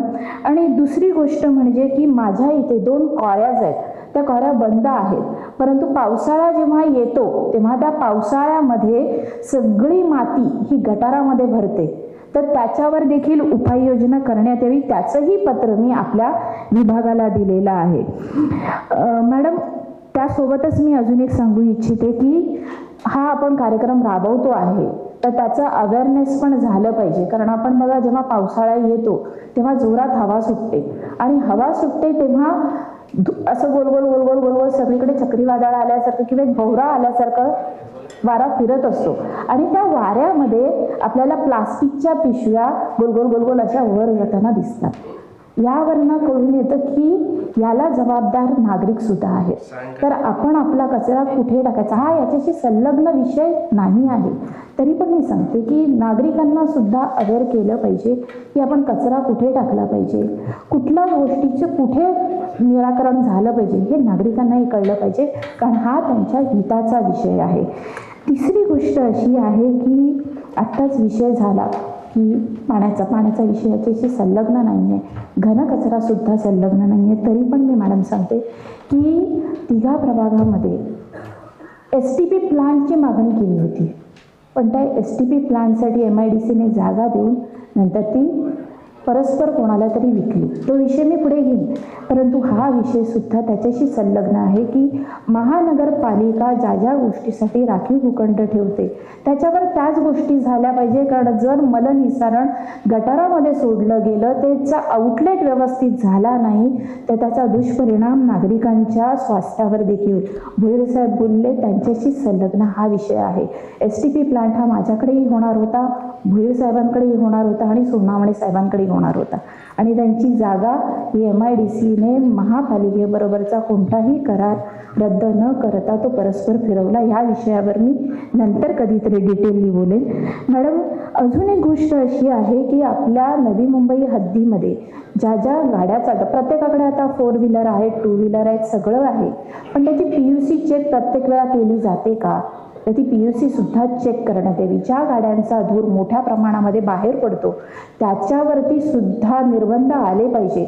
नवी मुंबईचे जे जे एंट्री पॉईंट्स आहेत, म्हणजे जसं मुलुंड चेकनाका असेल, मुलुंड टोल असेल, ऐरोलीचा वाशी टोल असेल, किंवा आपण ठाण्याहून आतमध्ये एंटर करतो विटाव्यापासून, तिथे ती चेकिंग झाली पाहिजे की PUC तुमची आहे की नाही आहे. धूर मोठ्या प्रमाणामध्ये आपल्या महानगरपालिकेमध्ये व्हीआयकल्स, कोणत्याही एनी व्हीआयकल्स त्याच्या माध्यमातून आपल्या नवी मुंबईमध्ये येणार नाही याची काळजी सुद्धा आपण घेतली पाहिजे. आणि अजून एक गोष्ट सांगितली कोणी, तुम्हाला वाटतं भुईर साहेबच बोलले, त्याच्याशी संलग्न माझा एक विषय आहे की भंगारवाले हे दिघा प्रभागामध्ये बऱ्याच प्रमाणात आहेत. आणि आता काही दिवसापूर्वीच यादवनगरला त्या भंगारवाल्यांच्या ह्याच्यातच आग लागलेली आणि 15 ते 20 दुकानं जळाली आणि त्याच्यामुळे बरंच नुकसान झालं आणि मोठ्या प्रमाणात ती आग लागलेली असल्यामुळे ती विझवायलाच मला वाटतं अर्धा दिवस निघून गेला, रात्र झालेली विझवायला. तर ह्यामुळे फार मोठं प्रदूषण झालं. तर त्या भंगारवाल्यांवर सुद्धा रेस्ट्रिक्शन आलं पाहिजे की त्यांनी काय कचरा गोळा करायचा आहे आणि त्याची विल्हेवाट त्यांनी किती दिवसात लावायचे, जेणेकरून कोणत्याच प्रकारचं म्हणजे वायू प्रदूषणही होणार नाही आणि जलप्रदूषणही होणार नाही. आणि कन्स्ट्रक्शनवाल्यांवर हे निर्बंध कंपल्सरी लावा की त्यांनी कोणत्या प्रकारात हे करायचं. आता जसं मुकुंद कंपनी माझ्याकडे आहे मॅडम, ते दिवसा पण चिमणी जळवतात, रात्री पण चिमणी लावतात, त्याच्यामुळे सगळा धूर धूर धूर झालेला असतो. तर त्यांची पण काहीतरी नियमावली असेल ना की त्यांनी धूर कधी सोडायचं आहे, पाणी त्यांच्याकडचं जे केमिकल युक्त आहे ते कधी सोडायचं आहे, ह्याचे सुद्धा काही रूल्स बायलॉज असतील तर त्याही फॉलो करण्यात यावे. आणि ह्या अनुषंगाने अजून एक मी सांगू इच्छिते मॅडम, ज्याही काही MIDCमध्ये कंपन्या आहेत, दिघ्यापासून ते अगदी जिथपर्यंत तुर्भा मापेपर्यंत MIDC आहे, त्या MIDCच्या सर्व कंपन्यांना बोलवून आपण हा ठराव आणतो आहे, याला तुम्ही कोऑपरेट करा, तुमचे काही नियम्स असतील तर ते फॉलो करा, हे सुद्धा आपण त्यांच्याबरोबर एक बैठक घेऊन सांगणं फार गरजेचं आहे. आणि अजून एक माझी विनंती आहे की मागे आपण माननीय गणेश नाईक साहेब प्रदूषण खाते त्यांच्याकडे होतं तेव्हा त्यांनी इंडिकेटर्स लावले होते की किती प्रमाणात कुठे पोल्युशन आहे. तर माझी तेव्हाही विनंती होती आणि आत्ताही प्रदूषण महामंडळाला आपल्यामार्फत विनंती करते आहे की प्रत्येक स्पॉटवर म्हणजे दिघ्याला, ऐरोलीला आहेच, पण दिघ्याला सुद्धा एक इंडिकेटर असायला हवा की दिघ्याचं प्रदूषण हे किती प्रमाणात आहे, म्हणजे प्रत्येक नागरिकाला कळेल की आपल्या इकडची हवा दूषित आहे की नाही आहे आणि ती चांगली ठेवण्यासाठी आपण काय काम करायला हवं. ह्या सगळ्या गोष्टी यामध्ये मी सांगितलेल्या आहेत. तर मी ज्या काही माझे विचार मांडले ते ह्यामध्ये समाविष्ट करण्यात यावे किंवा तसे इन्स्ट्रक्शन देण्यात यावे अशी मी आपल्याला विनंती करते आणि रजा घेते. जय हिंद, जय महाराष्ट्र. वायू प्रदूषण हा एकदम संवेदनशील विषय आहे आणि ह्या विषयावर आत्तापर्यंत 17 सदस्य बोलले आहेत. आणखीन एवढेच सदस्यांना बोलायचं आहे, तर आपण 1 तासासाठी जेवणासाठी ही सभा तहकूब करत आहोत.